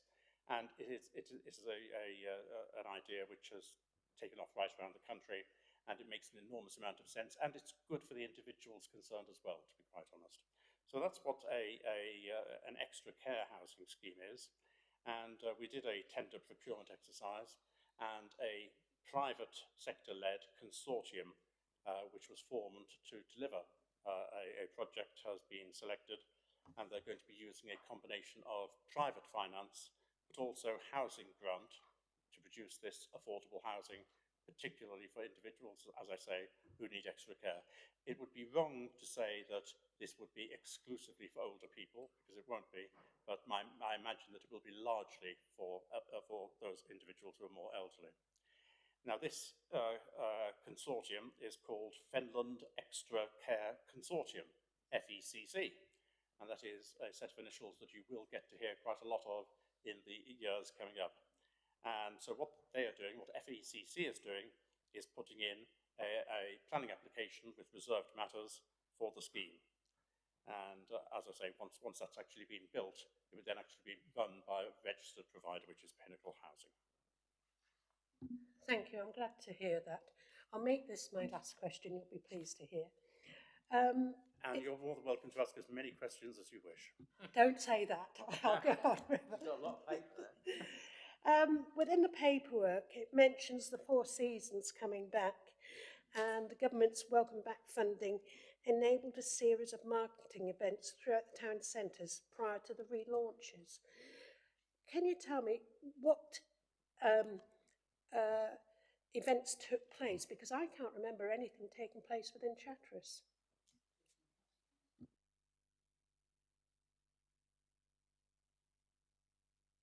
May I suggest, Councillor Walwood, you might be able to assist, and Councillor Murphy, especially within Chatteris for Four Seasons. Councillor Murphy, would you care to come to the microphone? The question is particularly about Chatteris and what has happened within Chatteris, and I must admit I can't remember off the top of my head. Well, the Four Seasons events, or as we call them, are the midsummer event in Chatteris. There's one in Whittlesea, one in March, and one in Wisbech, and they're called the Four Season events. Sorry, I realise what they are, Councillor Murphy. Yeah. What I'm saying, it's saying here we had some Welcome Back funding that enabled a series of marketing events to get the message out that we were having these things in the four towns. I can't remember any marketing event that particularly marketed Chatteris. No, I was just going to say, so the Welcome Back funding was led by Town Council, so you have to go back to your own Town Council and find out it wasn't an FDC thing. Thank you. I don't think all councils put in for it, though. Well, that's up to them. That's right, yeah. Thank you very much. And thank you for your questions, Councillor Hay. You've got some questions? Yeah, Councillor Gerstner. Thank you. Good afternoon. The question's been asked before, but for the sake of the public, we'll try again. Still having, specifically in Whittlesea, Freedom Leisure not carrying out repairs in a timely fashion. I will say that we've had, myself as the town councillor, much better dialogue now on some of the repairs. But let me give some examples. In the disabled changing room, there are 4 lights. For 6 months, we survived on 1 light. It's taken 6 months to get 3 lights working. The sink in the disabled changing room was missing its waste pipe for 10 months. Under the sink was placed a plastic bin, and water collected in that plastic bin for weeks at a time, to such extent there was scum growing on top of the water. This was always reported to the management at the leisure facility. Recently, of course, there are the steps that are leading into the swimming pool that 40% of the public use, those with disabilities, children and elderly people that can't access vertical steps. And again, this week we've had much better dialogue and some feedback about that, but it still needs highlighting. Okay? The shower in the disabled toilet took 6 months to replace and repair. So I'm just talking about the disabled section for disabled people. On the positive side, there's been some good refurbishment within the changing rooms, so that's good news. But I'd just like a better dialogue between Freedom Leisure and the people that are reporting back through our leisure people here and the portfolio holder, who are very well aware of it. I'm just highlighting that Freedom needs to up their act a little bit in respect of timely repairs. Thank you. Thank you very much, Councillor Gerstner, for bringing this matter up in public. I think it's quite appropriate that it's been brought up in public so that the public can hear all of the answers. Generally, for most of the relatively small changes which take place, whether you're talking about showers or light bulbs or pipes under sinks, those are the responsibility of Freedom Leisure under the leisure contract, not Fenland District Council. But I think the most appropriate will be if Councillor Miscandled would be kind enough to come up and speak about the detail of not only the individual complaints you're talking about, and particularly those steps going into the swimming pool, which are particularly important, but also the more general point that you're making about communication to ensure that where things aren't being fixed as quickly as they should be, there should be a method which is going to be available to ensure that they are fixed in a more timely fashion. So if I may, Chair, if Councillor Miscandled could give a more detailed answer. Thank you very much for that. Councillor Gerstner and I have been in conversations quite frequently over the past few weeks concerning, in particular, the steps. Originally, it was reported those steps were plastic. It's actually, in fact, turned out they're not plastic. They're, in fact, fiberglass. Fiberglass deteriorates over a period of time being immersed in water. This was recognised by Freedom Leisure's manager. He has carried out a temporary repair which makes the steps still usable. They didn't have a contractor in place to repair fiberglass steps. He applied to the upper management for authority to go out and find someone. In fact, he has found someone, but it's not fiberglass. They're going to reinforce it with the product that's used in the body of racing cars, which we all know is quite strong stuff, and hopefully that will be carried out. As for the lighting, there are issues with the lighting, particularly at the manor, and they were highlighted, and Phil Hughes, and I think he's disappeared. I think he's done a runner on us, but he has been in conversation with highlighted faults at the manor. There was reported that the manor had lights out in the driveway. That fault was found to be a blown fuse. They called in the contractors. That is now fixed. As for lighting inside the premises, as Councillor Bowden has said, that is the responsibility of Freedom, and they are addressing that by having a contractor on standby, not only at Whittlesea, but at the other 3 centres as well. So the lack of, and it's not cooperation, it's the lack of initiative by the people at Freedom to get things done. That is now being addressed, and we are pushing forward. Phil has made representation on behalf of Fenland District Council to get more work done within the centre, and all the centres, not just Whittlesea. Thank you, that's quite reassuring, so thank you. Councillor Nawaz. Thank you, Chair. Just a continuation of the subject. While we have Councillor Scanlon here. Would you be kind enough to outline future plans for the manor, please? In what way? Councillor, I'm not sure that question can be dealt with by overview and scrutiny. Okay. Can I make a point on that? All 4 leisure centres are being appraised at this moment in time for future proofing the facilities.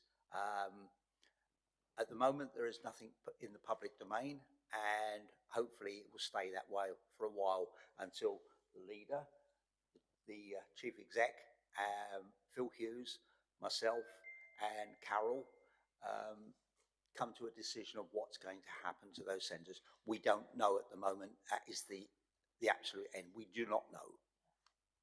Much. Thank you. Councillor Nawaz? Yeah. Now, my real question.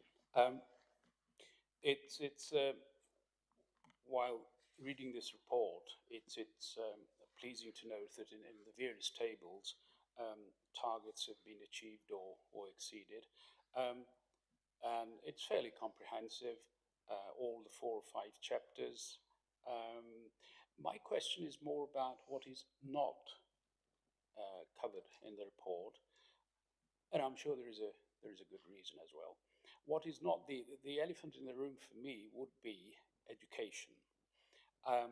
Now, it may well be that it is not within our syllabus, and that I would understand because it is within the county council. But surely, given that Fenland, particularly the north of Fenland, are one of the most deprived areas in the UK, wouldn't there be a case to at least monitor and hold the county accountable for what they are doing to levelling up educationally, as well as well, I'll leave the part with the health for later on. Thank you.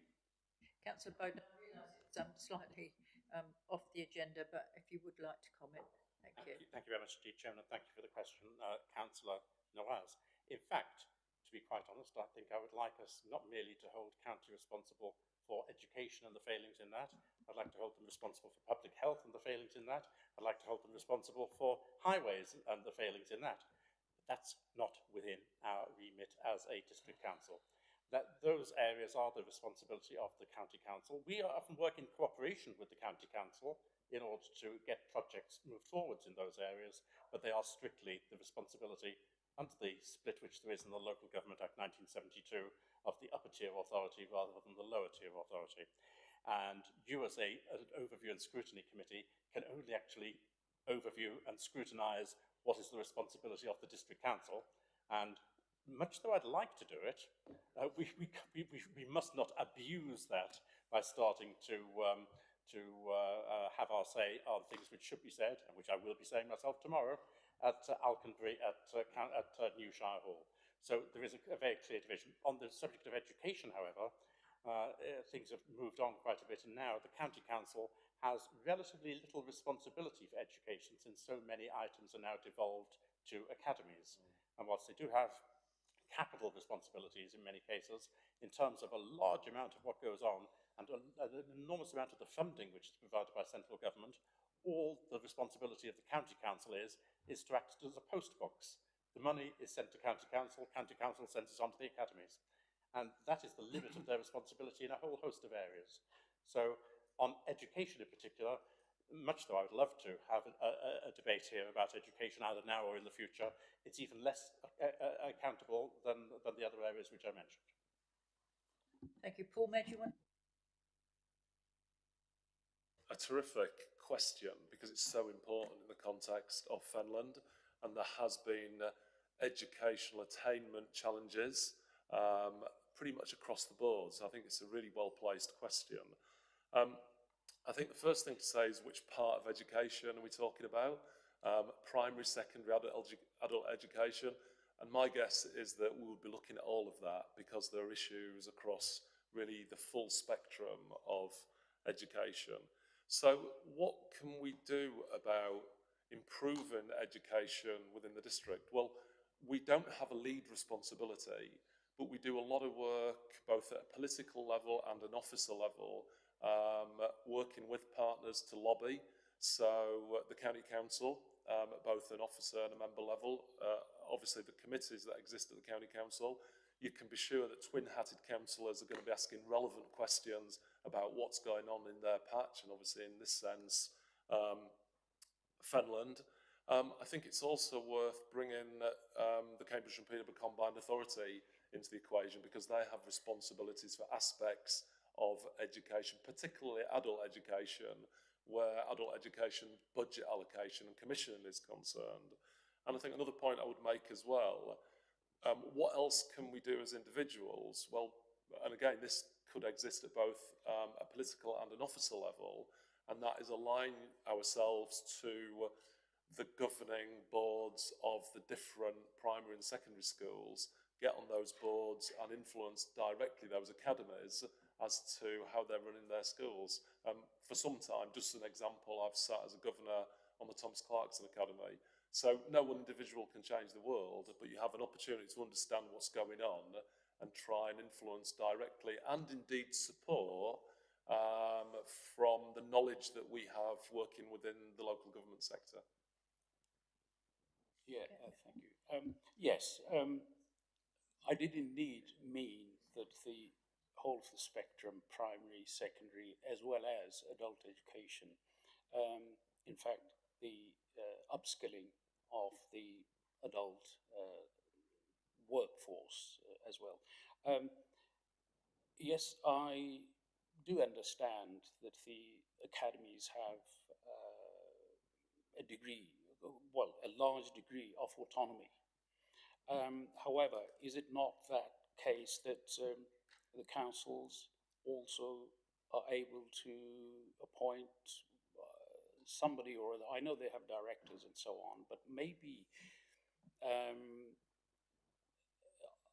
the way that I think you're thinking, maybe a mechanism could be devised to monitor or to hold them accountable, the academies or other educational institutes, or motivate them to ensure that the full potential, if not full, then large degree of potential that people have is actually being realized. Now, I refuse to believe that the educational attainment in Fenland is low because there is no capability. I refuse to believe that. It is not there, and I'm sure you would agree with me that education is intrinsic to progress and prosperity in life, probably the most important key for social mobility, hence its importance. So may well be that this council, with your expert knowledge and with the leaders' capable experience, something could be devised to ensure that we reach near to the potential, and the county council, okay, they can't play a part, but whatever part they can play, maybe we should optimise that. Thank you, Chair. Councillor Bowden. Thank you, Chairman, and thank you again for the comments, Councillor Nawaz. And you are, of course, correct, Councillor Nawaz, that the great importance that there is of this, and you're also correct that there is no inherent failure on the part of the children of Fenland. It is something much more fundamental than that, and I'm not trying to blame the schools either. There is a cultural issue which is involved in this as well, and it's not something which has just developed over the last 2 or 3 years. This has been in position for decades, and any change in an indicator like this is always going to be long-term. When comment was made about adult education, I think, and the CPCA, which has responsibility for that area, I point out that a lot of adult education is now, or post-school education, is now seeping into school time, in that we're looking at skills and making sure that skills development takes place. And a lot of effort and work is put in, a lot of money is put in from the central government via the CPCA to try to ensure that those individuals just coming out of school or before they just come out of school have exposure to the opportunities which there are to get skills in a whole host of different areas. But so far as us keeping a closer tab on the academies and on their performance is concerned, that is the responsibility of the schools inspectorate. And central government has, in the old days, local authorities used to run basically all of the schools in the public sector. They would run them all, and they'd have direct responsibility. And government, in its wisdom, decided that it was better for government to take full control rather than allowing some of these local authorities to do so. So a lot of things were centralised, and now there's a lot of central control of education, including, as we know, of the curriculum, sometimes to a very great extent. Now, that is for government to decide. That's what government does, and they use the schools inspectorate, among other things, to monitor what is going on and to make sure that the instructions given from central government are actually being carried out. We don't have a part to play in that. Even county council doesn't have a part to play in that now. So it's something where we really have little more than a lobbying opportunity, or sometimes the opportunity to try and nudge different players to do things. Now, one of the things we are trying to nudge them, and we've had some success, is in terms of the number of school places which are available. We've got a particular problem with special needs, special educational needs, disabled children, and we do have an announcement which has just been made about a new SEND school which will be available in March. We have a significant number of problems with Wisbech and the sheer number of places which are needed in Wisbech, and we haven't been successful so far in what we've tried to do to nudge the county council in the right direction there. But that's what our job can be in this. It is to try and influence, to try and make representations, but beyond that, we are treading on other people's toes, and we're in danger of duplicating work which is done quite professionally by others, particularly the schools inspectorate.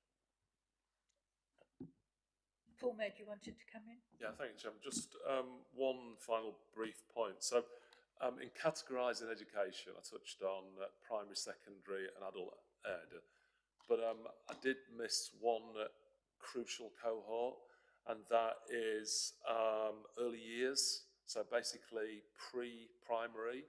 Studies that have been undertaken to show that if children in those formative years don't get the basic life skills that are necessary, feeding themselves, cleaning themselves, all of those kind of things, and as straightforward and deserving as you would think it is for everybody to get those, there are some children that unfortunately don't.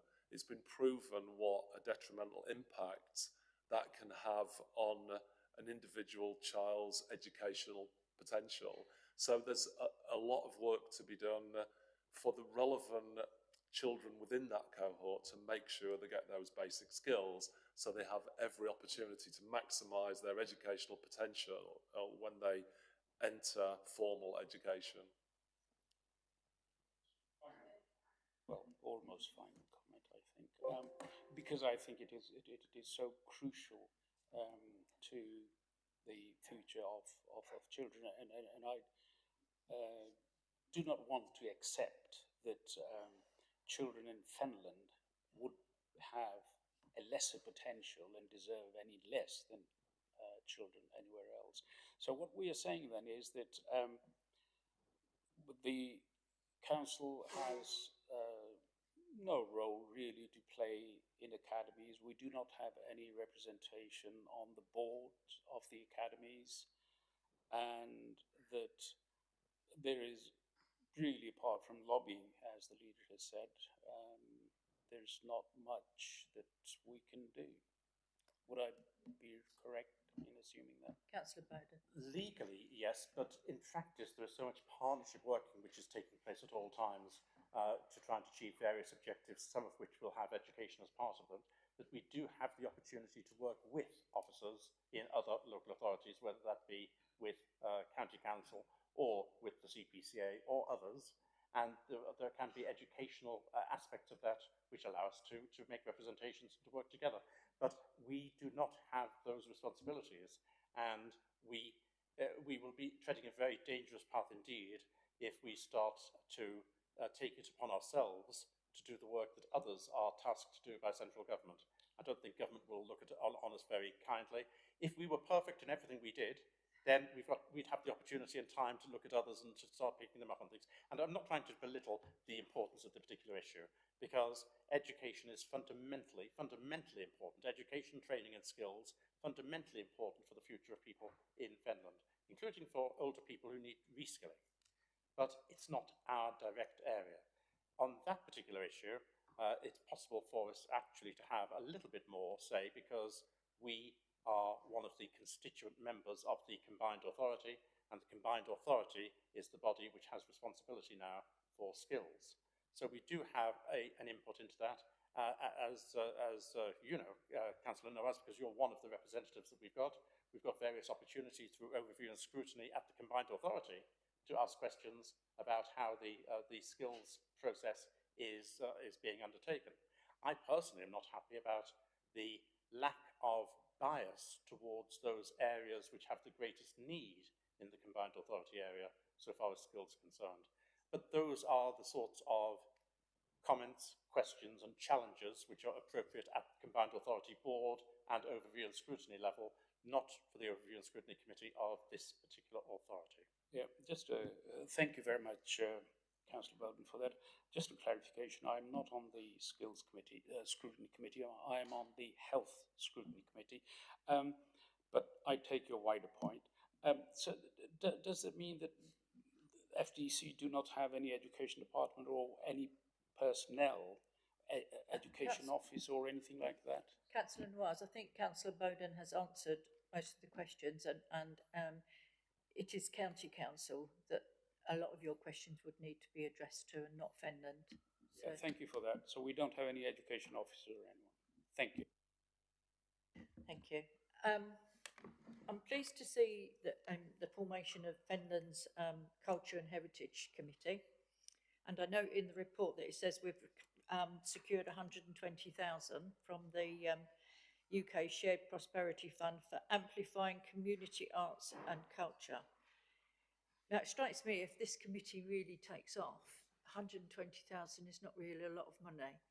And I just wondered, are there other grants out there that we can apply for? And have you got any contingency in our own finances to top up that 120 if the committee is as successful? I hope it is. Thank you very much indeed, Chairman. Well, I set this committee up because it's an area we do have responsibility for, and it's an area which we haven't really given as much prominence to as we should. We do have a portfolio holder yes, he is here, sorry, hiding behind Hag. We do have a portfolio holder who covers much of this area, but we've never had a committee which actually deals with it, with all the value that that brings, including a much greater exposure to what we do and what we don't do and what the possibilities are. Now, I set this committee up without a specific target, without a specific brief of trying to achieve specific aims, other than to look at what's out there, what we're currently doing, and what we could do in the future in a better way, particularly on the arts, it has to be said, and culture, to ensure that the arts and culture in Fenland and from Fenland are supported better than they are now. It is not merely embarrassing, but it's actually sometimes quite insulting to have meetings on the board of the Combined Authority where Fenland is described as a cultural desert. Yeah. And the implication is we're all uncultured individuals who need to have the benefit of other parts of the Combined Authority area to come in and tell us what culture is and to show us what culture is. And that is insulting, to be quite honest, the implication that we are uncultured. Fenland has its culture, it has its cultures. They may not be the same as some other parts of Cambridgeshire and Peterborough and some other parts of the country, but we do have our own culture, and we do have many individuals within our area who are very skilled or have great potential. And there is no really satisfactory mechanism for those skills and for that potential to be nurtured and to be broadcast more widely. And I know it's not broadcast more widely because I'm told we live in a cultural desert, and we don't. So that was it was almost out of anger, I'm sorry to say, Chairman, that I was motivated to create the Culture, Arts and Heritage Committee. But it was created as an advisory committee. And that's because, as I said, there were no specific aims, no specific targets it was meant to achieve. 120,000 is a great start. We don't have identified resources elsewhere, and I'm not currently planning to have more resources put in directly from the council. But who knows what they come up with and what may be justified as far as members are concerned. But there's an awful lot of arts money out there. There's an awful lot of money, including potentially for Fenland as well. And I have great ambitions in that area. Meetings are taking place this very week about how we can manage to tap into some of the funding which is available elsewhere. And I can't preempt what the answers are going to be with those meetings. But we have some real ambition, and if that ambition can be crystallised, can actually turn out to be solid, we could end up with a very spectacular amount of resource made available to promote the arts, culture, and individuals within those areas, but from within Fenland rather than people from outside coming in to tell us what to do. So there's a real opportunity here. Unfortunately, I'm not willing to make the commitment for FDC money necessarily to extend beyond that 120,000 at the moment, but there are real possibilities, and I've given the chairman of the Culture, Arts and Heritage Committee, together with the portfolio holder, my full backing for looking at what opportunities we've got to be able to achieve that. Yeah, Councillor Gersner. Thank you. It's very encouraging to hear that. However, there's one part that's missing from the headline, and we used to have this at Fenland before, and that's tourism. Is there any possibility that tourism could be added into this committee, because tourism's gone off the scale and disappeared from Fenland over a number of years now? So that's the question I'm asking. Thank you. Thank you very much indeed. Well, tourism hasn't disappeared, very far from it. Tourism has been there and has been as successful as it always has been within Fenland, if not more so. And interestingly, it's been successful without our assistance, so-called assistance. We've had attempts made by Fenland in the past to promote tourism, and those attempts haven't always been as cost-effective as they may be. It really is quite difficult, in fact, to promote Fenland as such, because we're not like many other local authorities. We don't have a single hub. We've got 4 separate towns, and more than a quarter of our population aren't in those 4 towns as well. And our 4 towns are very different from each other, and our rural areas are different still. So it actually makes it very difficult from a Fenland-wide point of view to promote tourism. I'm not ruling out, Councillor Gersner, the possibility of looking at tourism and seeing what we can do, but I want at this stage to give priority to culture, arts and heritage, knowing that there are tourism implications within that as well. But the danger of picking too many targets is you end up actually achieving none of them. So I've left it at those 3 at the moment, but I'm aware tourism is connected to those 3. Thank you very much. I think that's a fantastic idea, Councillor Bowden, and it is fascinating. Surprised that it hadn't happened before. I'm really looking forward to this, and I think as culture and heritage aspects develop, tourism will probably come along anyway. So good luck, and I'm really looking forward to it. Thank you very much. Councillor Bowden, did you want to come back first? I'd just like to thank Councillor Nawaz for the comments he made, and also point out to him, I'm not going to be responsible for this. I've left it in the hands of those who are better at it than I am. Councillor Roy. Thank you, Chair. Just an observation, Councillor Bowden, that Fenland is very much open for tourism, so hats off to you for that. Everybody uses devices and social media these days. I often find a lot of our information for the market towns is out of date. If more attention could be paid and some resources put in to promote Fenland, on our website and on social media. That would help us a lot. There are a number of issues that we've been trying to resolve, and it needs looking into. Thank you.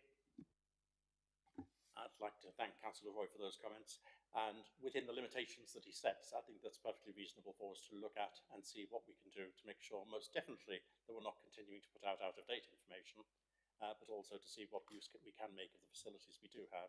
And we do already promote our 4 towns and our rural areas through social media, but I'm sure the comments which have been made have been taken on board by the individuals concerned, and we'll look to try and most definitely try and make sure that out-of-date information isn't still being put out. And if you have some specific examples, if you can either let me know or let the officers know of those specific examples, that would be really helpful. Thank you.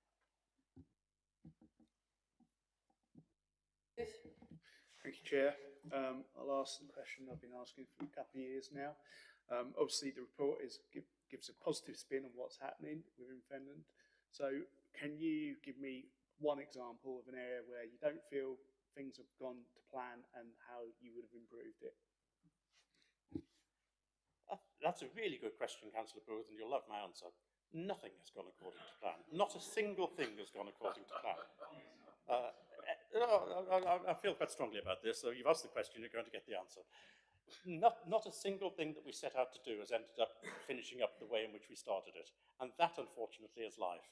And we have to accept that there have to be changes, we have to make compromises, take advantage of new opportunities we hadn't thought of. So nothing works out as planned. But some things work out less well than we planned. And I'm sure that's really what you meant. And yes, there are quite I hardly want to pick out one particular project on that. I think that would be slightly unfair to do, especially those projects which are ongoing at the moment and where we still have the opportunities to move forwards. But looking at the report which is there as a whole, the one area which I constantly feel concerned about is finances. And I'm always concerned about how the finances are going. I'm concerned about our capital commitments. I'm concerned about the revenue costs in particular, and how some costs have gone up significantly. We've had 4 years, in fact more than 4 years, but I'll take responsibility for 4 years of success stories, and I'm constantly concerned that the next year is going to be the one which is going to be problematic. So this year may end up being problematic.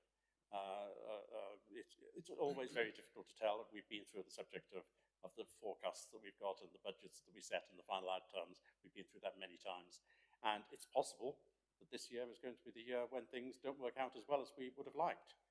A lot of time is still to come. In this week's Municipal Journal, there was an interesting article, you may well have read it, that was saying how there are so many local authorities now all around the country which are facing the prospect of issuing Section 114 notices, so-called bankruptcy. It's not really bankruptcy, but that's what the newspapers call it.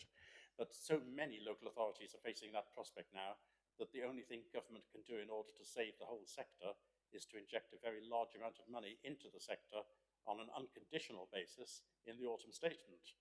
Now, I'm not holding my breath on that, but that's what the article said, and it's correct. And it's just about the only thing which has continued to allow me not to feel that we're facing a failure on this subject, and it's not just this year, but previous years as well, that government cannot allow, no government can allow the whole local authority sector, or a very large proportion of it, to go under. Just can't allow it. And the only way in which you can remedy that is by pumping money in. Government has done that frequently now over the last 4 years, but in a very unplanned or unannounced way. We find out money is coming in to support us very often after we've even done the necessary work to be able to, which are then funding. So it becomes increasingly difficult for us to budget properly every year, and increasingly difficult for us to monitor how our year is going through the year to make sure that by the end of the year we get an outturn which is satisfactory. So if there's one subject, and I know it's not a particular project, but it's in some ways it's overarching, if there's one subject which constantly worries me, it is finances, both on the capital and on the revenue side. Paul Med, you wanted to comment?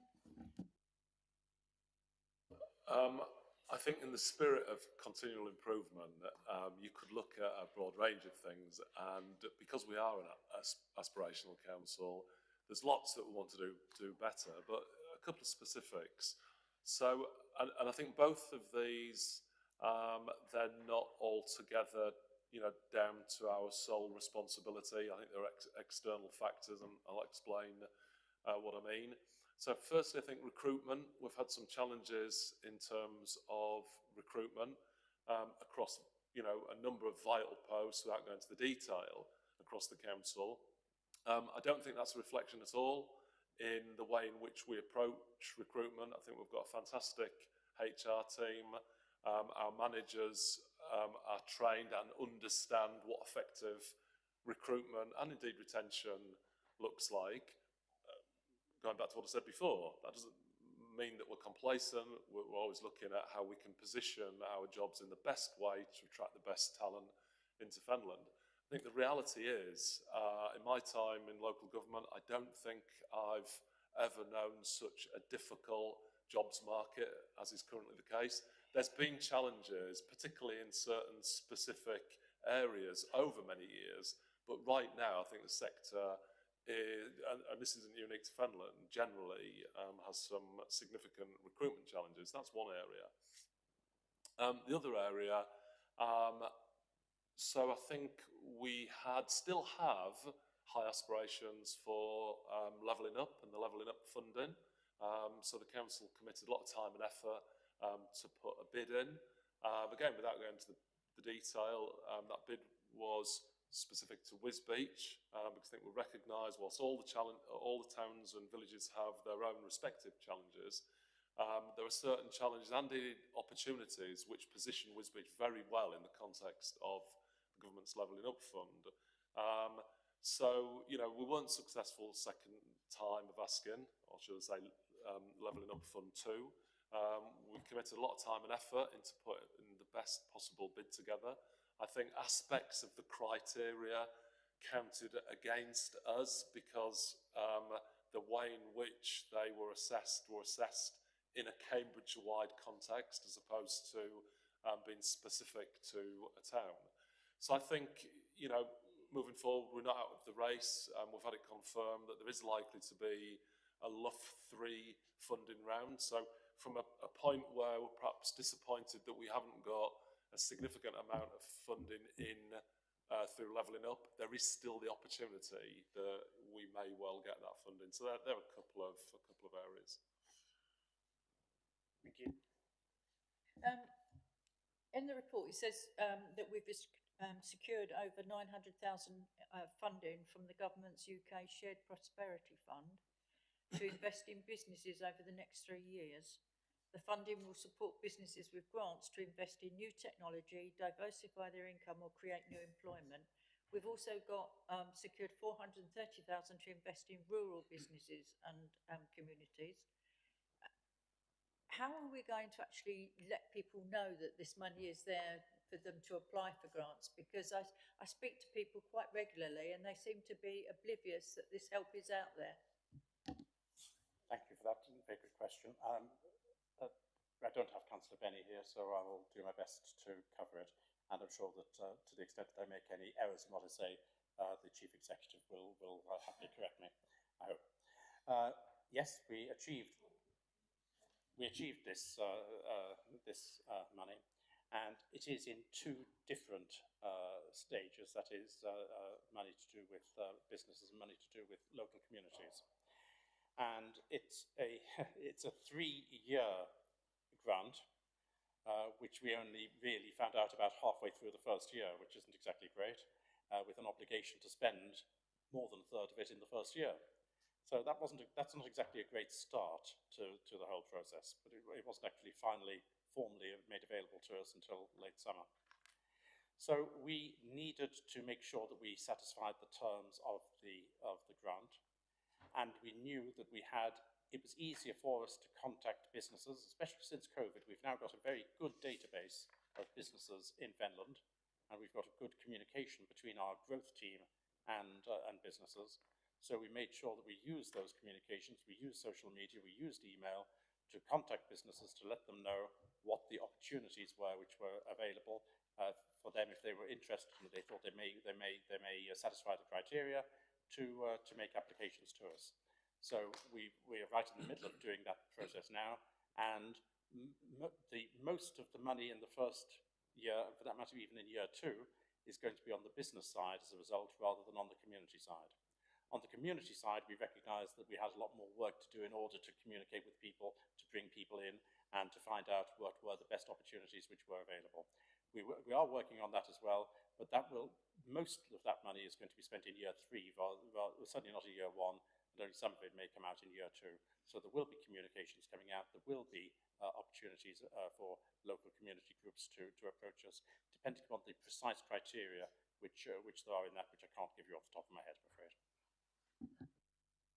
Councillor Gerstner. Thank you. A couple of easy ones, I hope. The cycling, walking and mobility improvement strategy, is it still active? Should it be relaunched? And what is happening to the small amount of money that was allocated to it? Some time ago, over a year ago, or maybe 2 years ago, we were given quite a good presentation of how this was going to move forward. Now, unfortunately, myself haven't seen anything done with this, so can you enlighten us a little bit, please? Thank you, Chairman. Yeah, all local authorities at our level are obliged to have a cycling and walking strategy. And, sorry, maybe I should invite our portfolio holder to answer this. Would you mind if I ask the portfolio holder? Oh, it's unfair of me to do it when I didn't do most of the work. The one thing which I did do, and which I'll take credit for, is that whilst we were obliged to have a cycling and walking policy, I was the one responsible for bringing mobility into that, for mobility vehicles for those individuals who are required to use those in order to get around, because you know as well as I do just how difficult it is for some people using mobility scooters when things aren't set up properly for them to be able to use them, to be able to get from place A to place B. So I'll take responsibility for that, but the hard work was done by Councillor Seaton, so if I can invite Councillor Seaton to speak and to explain where funding may come from. Thank you, Chair. In fact, I think this was one of the questions I think that was sent round, and I think there has been a full explanation actually given on the to that question. But just to cover that, no, it is not stopped. The strategy is not set in concrete. It will be continually revisited all the time. Certain amount of the money has already been spent, but there's still about a third, I think, left, or perhaps just a little bit left of that, which is there for contingency purposes at this time. But the strategy itself will continue. It is still continuing. There's a lot of work going into it, especially from officers. There are maps being provided for the market towns. There are a lot of work being done on the walking pavements and the ability for mobility users, especially to have lowered curbsides so that they can get on and off. So, can you be specific and give us an example, please? Sorry? Can you be specific and give an example of where that work is being carried out? Well, it's already being carried out in Wisbech and other areas. I mean, there will be a continuation of this. It's not just a one-shot thing. You know, it'll carry on and carry on. And as the leader said, you know, it is very important that we have this strategy, and it is for the whole of Fenland. But it had to start with the market towns, because obviously the difficulty with doing it with the rural areas is that it's a much more difficult problem to actually cover. It just seems to me to have been quite a small amount of money. I mean, correct me if I was wrong, but I think I saw £43,000 or something mentioned somewhere, which seems a pretty small amount of money for 4 market towns. Was that figure ever going to be improved, or is it going to have some sort of future cash injection put into it? Well, I think that we always look for additional opportunities for more funding for it, but a lot of that money came from the Perrywood Community Rail Partnership, of which I chair that organisation. And they are very good in as much that they, through their particular financial budgets, they always allocate monies, not just for Fenland, but the partnership here, but throughout the country, for various ways to assist the local communities. So the money came from there. That doesn't mean to say we won't get more from them, because they're now doing their budgets at the moment. Yeah. But they are dependent, obviously, on money coming from the government. Specifically, besides pavements and drop curbs and things like that, we have a fantastic cycle route 63. Yep. Which Councillor Bowden, Whittlesey has touched on many times before. And again, it seems to have gone off the radar. And some of that cycle route 63 is in extremely poor condition. So how do we move that forward? Is there a mechanism that we can start to drive that forward? Officers, Councillor, are already working on that, and in fact, you're quite right. It's there are certain areas of N63 which, in actual fact, there's a lot of, especially near Whittlesey, where there is a certain section which is cut up by the tractors. In actual fact, where the N63 goes, it's very difficult to actually work on. But the officers are in continual talks with the areas where there are problems to try and overcome those problems. So, you know, yeah, it is a problem, but it's something we are continually working on, and hopefully we will get a solution to it. But it's not happening overnight, I'm afraid. Thank you. Councillor Bowden, you wanted to come in? Thank you, Chairman, if I may. The main purpose of us establishing the cycling, walking and mobility vehicle policy wasn't just to create the policy. It was to identify what was needed, to identify priorities, so that when funding became available from whatever source, we'd have things already in place which we would be able to say, these are the items we would like to move forwards. And they're not done in isolation, they're looked at in terms of our requirements as a whole, and that's where a lot of the work is done by officers and was done by officers in order to produce that strategy. As a result, on cycling, for example, NCR 63, especially in the Whittlesey area, is top of our list in Fenland for improvements, and I can promise you that there would be officers within the combined authority, and for that matter members within the combined authority, who would find it quite amusing that you said that nothing seemed to happen. Their ears are constantly being bent about it, and when that funding becomes available, NCR 63 will be top of the list.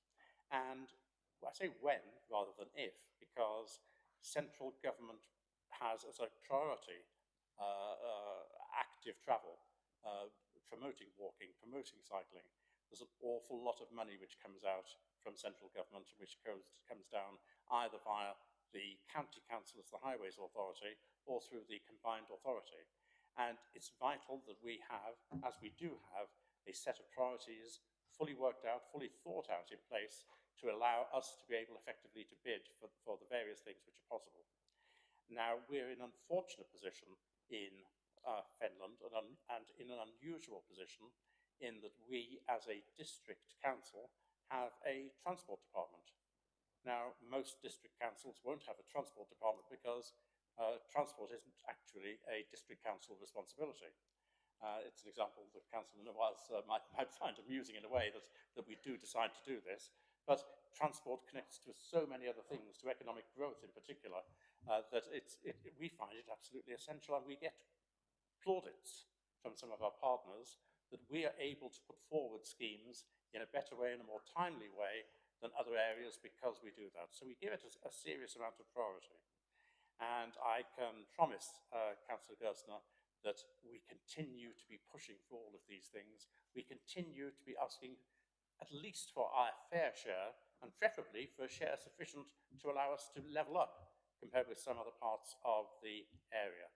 Now, I'm not going to make any party political points, but it has to be said that we haven't always received even our fair share of the monies which are available, and I'm determined to do my very best to rectify that. Thank you. Are there Any more questions? One more. One, councillor Gerstner. Right. Last question, thank you. Launched by Whittlesea Town Council was the Good Dog Walkers Green Seas scheme. Is there any plans to launch this Fenland wide? Now, it's been very successful in Whittlesea, so is Fenland going to promote and launch this area wide, please? Thank you. I think this is one for Councillor Murphy, if you don't mind. I can give you a quick answer. It's open to all areas, so different. It's basically down to different parish councils. Some have taken it up, and some have decided not to. So They just answered it. Absolutely. You either took it up or you didn't, and it's some haven't taken it up because it's not working as good as what we thought it would do. Councillor Bowden. On that, it's worth mentioning that next month the council's public space protection orders for responsible dog ownership are being reviewed, and there'll be a large amount of publicity at that time. And I hope that we'll find some improvements will take place as a result of all of that. But that's for next month. And I hope everybody's filled in a form about it as well. So put your opinions to it, so we can look through them and see what we can do. Councillor Roy. Thank you, Chair. Councillor Bowden, in your report it mentions that, I'm just going to go back to planning, I understand that Councillor Laws is not here, that 228 cases of unauthorised development were investigated and resolved. I don't know how many cases are yet to be resolved, but certainly it doesn't help and sends the wrong message to individuals when it's taking up to 12 to 18 months to take enforcement action to sometimes remove these people from unauthorised land that they may be occupying. Is just maybe something that the council want to go back and chat to planning about. Thank you very much indeed. And again, in the absence of Councillor Laws, I'm afraid you'll have to put up with my answer, which will not be as informed as Councillor Laws' answer, but will probably be more passionate. I fully agree with you. But very often we are constrained by the legalities of what we can do and when we can do it. Now, common sense would tell you that if someone is in breach of planning rules, then enforcement action can be taken against them. Common sense doesn't work like that, or rather the system doesn't work like that. And before you can take effective enforcement action against someone, there are a whole host of procedures you've got to go through. There's time which has to be taken. Depends on the circumstances, of course, but it's nowhere near as simple as it should be.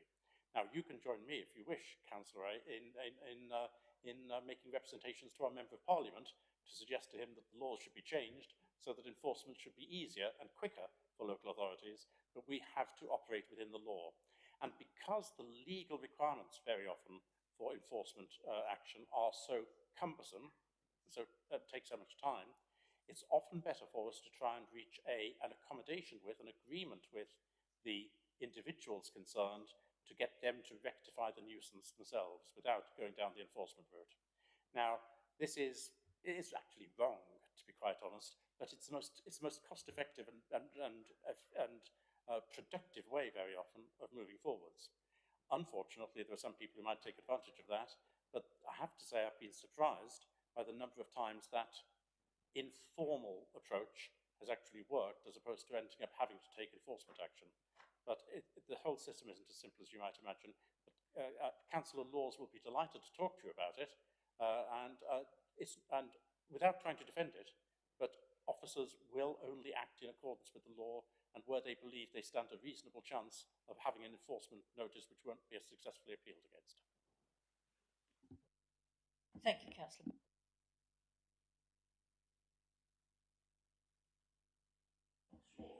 Councillor Nawaz. It's probably going to be again out of syllabus or not within the remit of this meeting, but I note with some great gratification the completion of the Kingsdyke crossing project and the A47 Guyherne roundabout project. What is not mentioned here, and even if it is not within the remit of this meeting, I know the leader has great aptitude on this. There's no mention of the relief road, southern relief road for Whittlesey. Thank you. Councillor Bowden. Councillor Noise is, of course, entirely correct about that. It is good that we worked in cooperation with others, and cooperation in terms of the Kingsdyke Bridge sometimes meant having a fairly big boot directed in a certain direction to parts of their anatomy in order to get our partners to work together properly to ensure that that scheme was finally concluded. And it's still not absolutely finally concluded, although we know that 99% of all the work which needs to be done has been done. And the same goes for the Guyhorn roundabout. That was primarily the responsibility of the environment, of Highways England, because it's a trunk road. And again, we worked very much in close cooperation with Highways England to ensure that disruption was minimised, believe it or not, but disruption was minimised, and that we'd get the benefit of that change as soon as we reasonably could. Unfortunately, the Whittlesey Southern Relief Road is not at the stage of progress of either of those two plans. For those members who aren't aware, the Whittlesey Town Council produced some 3 years ago now an inception report, which is the first stage of for a major project such as this. And we are just now starting, under the good guidance, it has to be said, of our transport department here in Fenland, we're now just starting the strategic outline business case, where consultants have been appointed, and the first meeting actually took place, I think it was only last week, with the consultants and with representatives of FTC and others in order to move forwards. But even the strategic outline business case won't be complete until late next year. And even if that is successful, we then have to move on from that to the outline business case. And again, coming back to what Councillor Ray said before, sometimes some things look so obvious and so easy, and the way the system works doesn't allow for things to happen quickly. If we were to have put the Southern Relief Road in the report, I think we'd be starting to claim credit for something where credit can't quite yet be claimed. If we get past the strategic outline business case and get to the outline business case stage, then maybe we'll start including it in this report. Thank you, Chair. Thank you, Councillor. Thank you, Chair. Councillor Gower. Sorry, I've been patiently waiting. I've got 3 questions, please. Hopefully all of them are fairly simple. There's a thing on there about the South Fens Business Centre being 65% occupied, which is described as high, which I'm a little disappointed about. But overall, and I'm asking this question because I've had a couple of companies approach me about availability of industrial land, particularly around Chatteris, but obviously around Fenland. Is there any plans to make industrial land available, maybe through the forthcoming local plan? Thank you. That's quite it's quite a wide question. Let's start off with the occupancy rates in South Fens Business Centre. They've never been great. They've never been consistently around 100%. And it's partly as a result of what they're there for. They're there almost as incubator units. They're there to start people off and then allow them to go on to better, larger premises elsewhere once they've established themselves. Even so, 65% has been disappointing. We have had a very new big letting to the Police Firearms Officers Association, which is starting in December, and that will boost the average occupancy for the year somewhat. And we're also looking at ways in which, under our accommodation review, we may be able to utilise some of the space which is in the South Fens Business Centre. As far as industrial land is concerned, the most obvious place to, here we're not talking about land, but I'm talking about buildings. We'll come to land in a second. As far as industrial buildings is concerned, there is a strong case, a strong business case, to have more relatively small industrial units made available to businesses in Chatteris. And we attempted to do this, and we got funding in principle to do this from the Combined Authority to expand the area around the South Fens Business Centre, where we do already have industrial units, and we're going to build some more. And then the price increases started coming in for building. And the numbers, for what are, if you'll pardon the phrase, Chairman, bog standard industrial units. We're not talking about fancy things here. We're talking about frames almost, which are which good quality, but they're just frames. We're not talking about gold-plated stuff here. But the costs just went through the roof to the extent that it was not a feasible use of public money to continue to promote a scheme which I was very, very keen on indeed. Now, I'm hopeful that a stage will come where construction costs will be coming down again. In fact, they've already come down from their height, but they'll come down again to the extent that we'll have the opportunity to put that scheme forward again in the future. But you are completely correct so far as industrial units are concerned, that in Chatteris in particular, there is the opportunity for so much more to be done, and we need to provide the opportunity for that to be done. As far as industrial land is concerned, that's a rather different matter. And you will be aware that we have been very open in seeing opportunities further down the road. I forgot what road the name now is. What road is South Fens on? The 142, the Arton Way, is it? No. Arton Way? No, the actual road. Fenland Way. Fenland Way, sorry. Okay, I got mixed up between. Well, we've been really open to the opportunity of additional land being made available for development, for industrial development in that area. There are highways issues as far as that is concerned, but certainly the portfolio holder, Councillor Benny, has been very keen to push that forward. He's had my full support on it. Thank you, that's good to know. If we can move on through the chair.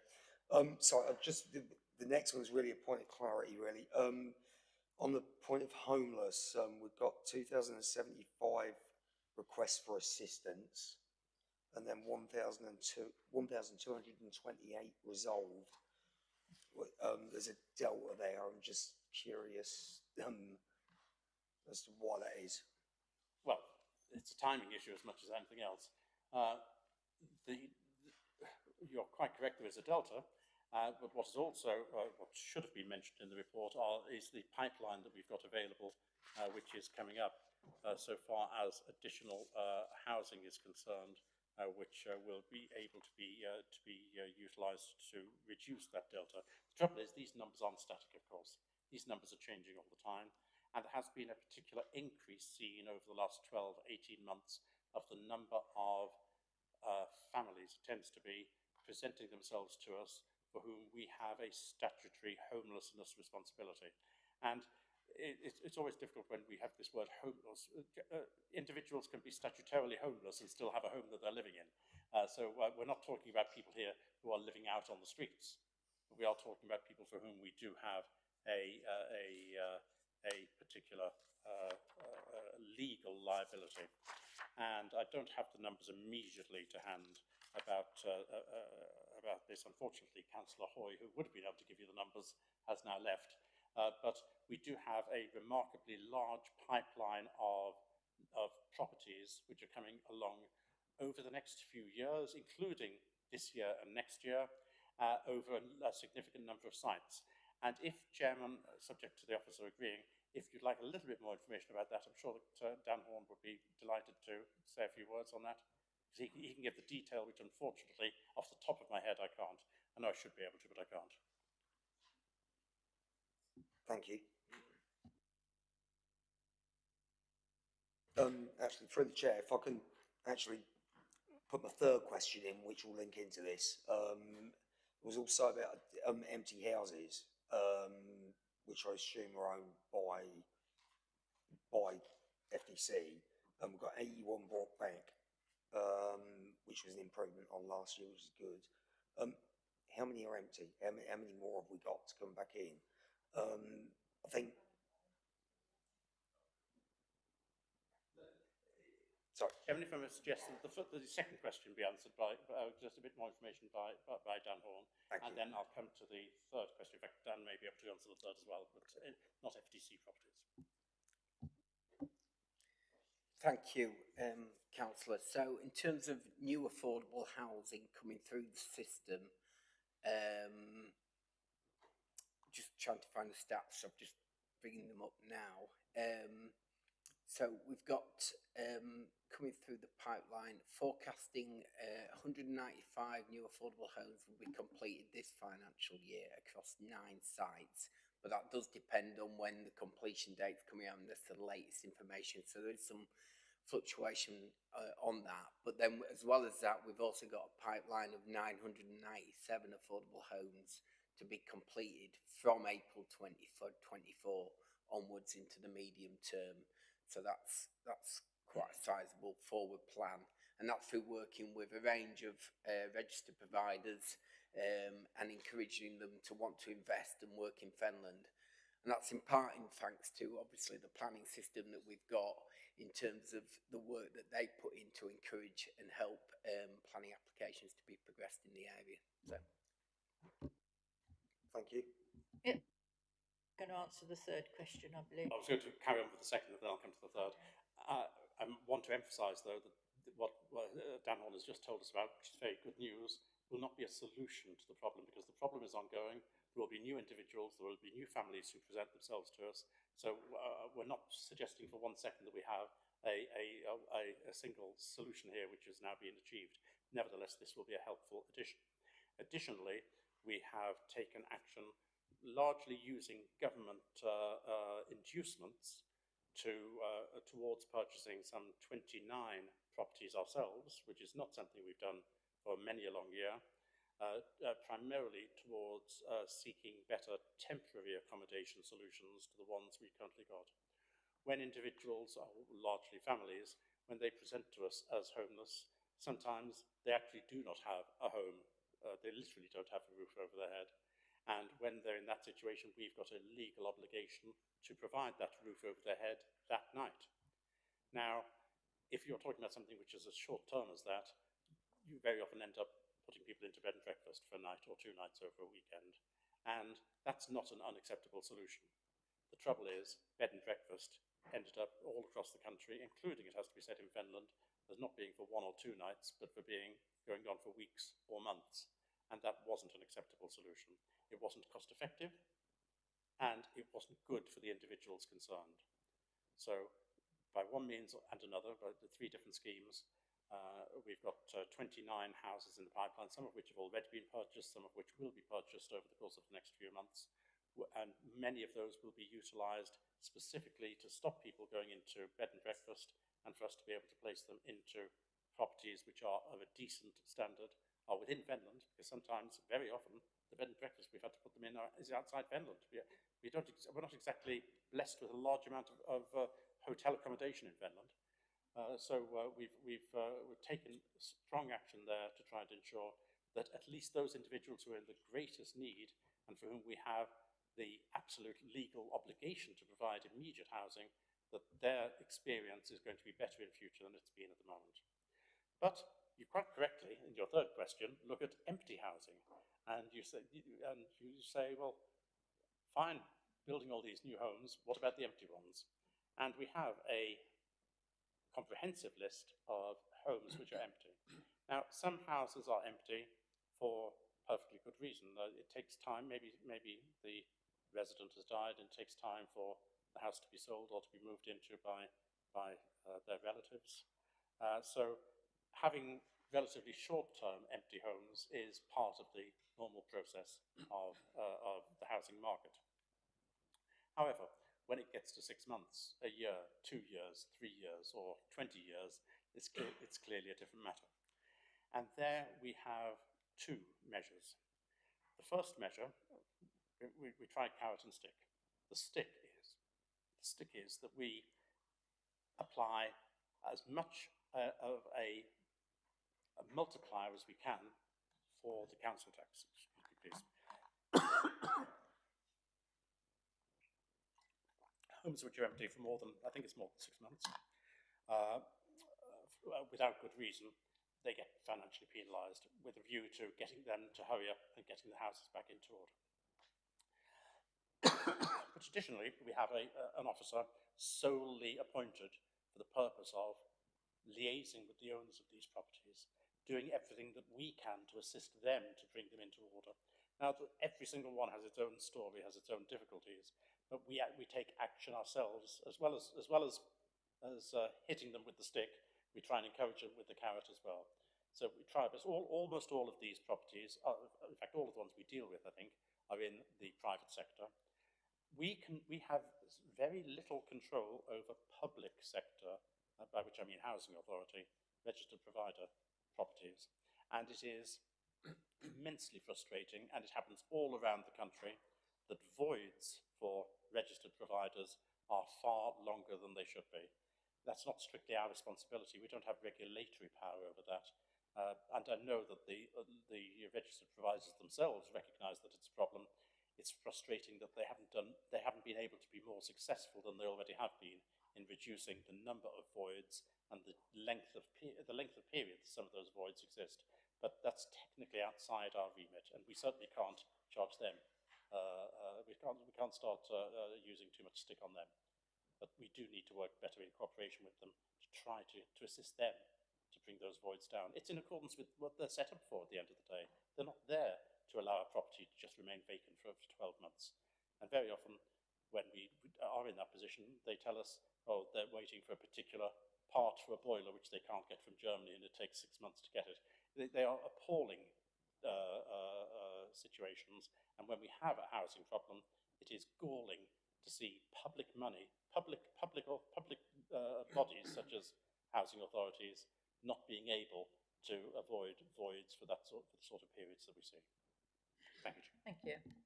Thank you. Thank you very much for that. I mean, my reason for concentrating on this, and it links into what I said earlier, is quite apparent to me, just in Charis, the number of people that are struggling at the moment through various economic reasons, and it simply comes down to a distinct lack of availability of housing, from one-bedroom flats to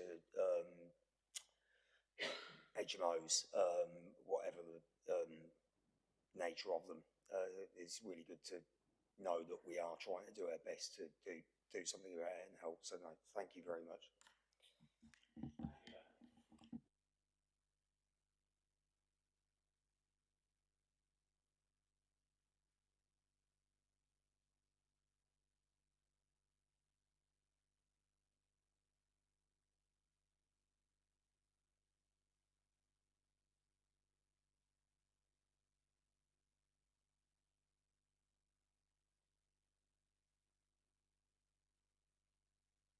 So if we move on to agenda item 9, which is the Future Works programme, it's on pages 79 to 84 of your pack.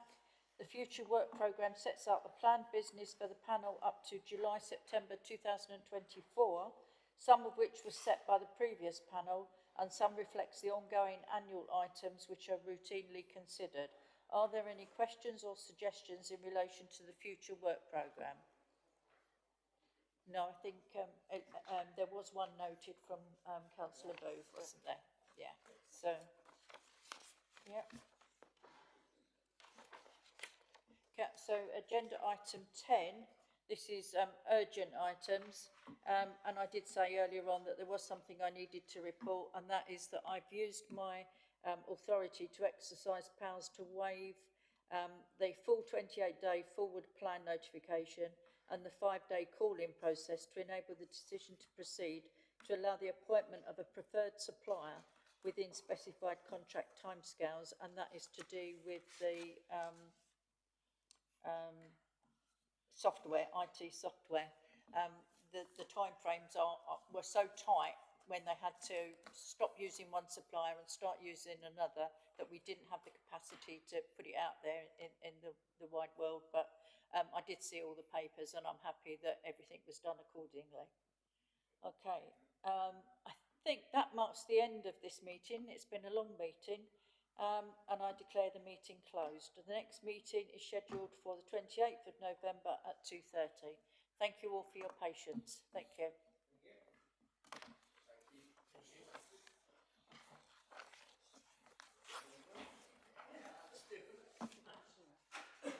Goodness, mammoth, eh? Oh, mammoth. Yeah. You said they were going to be. I know.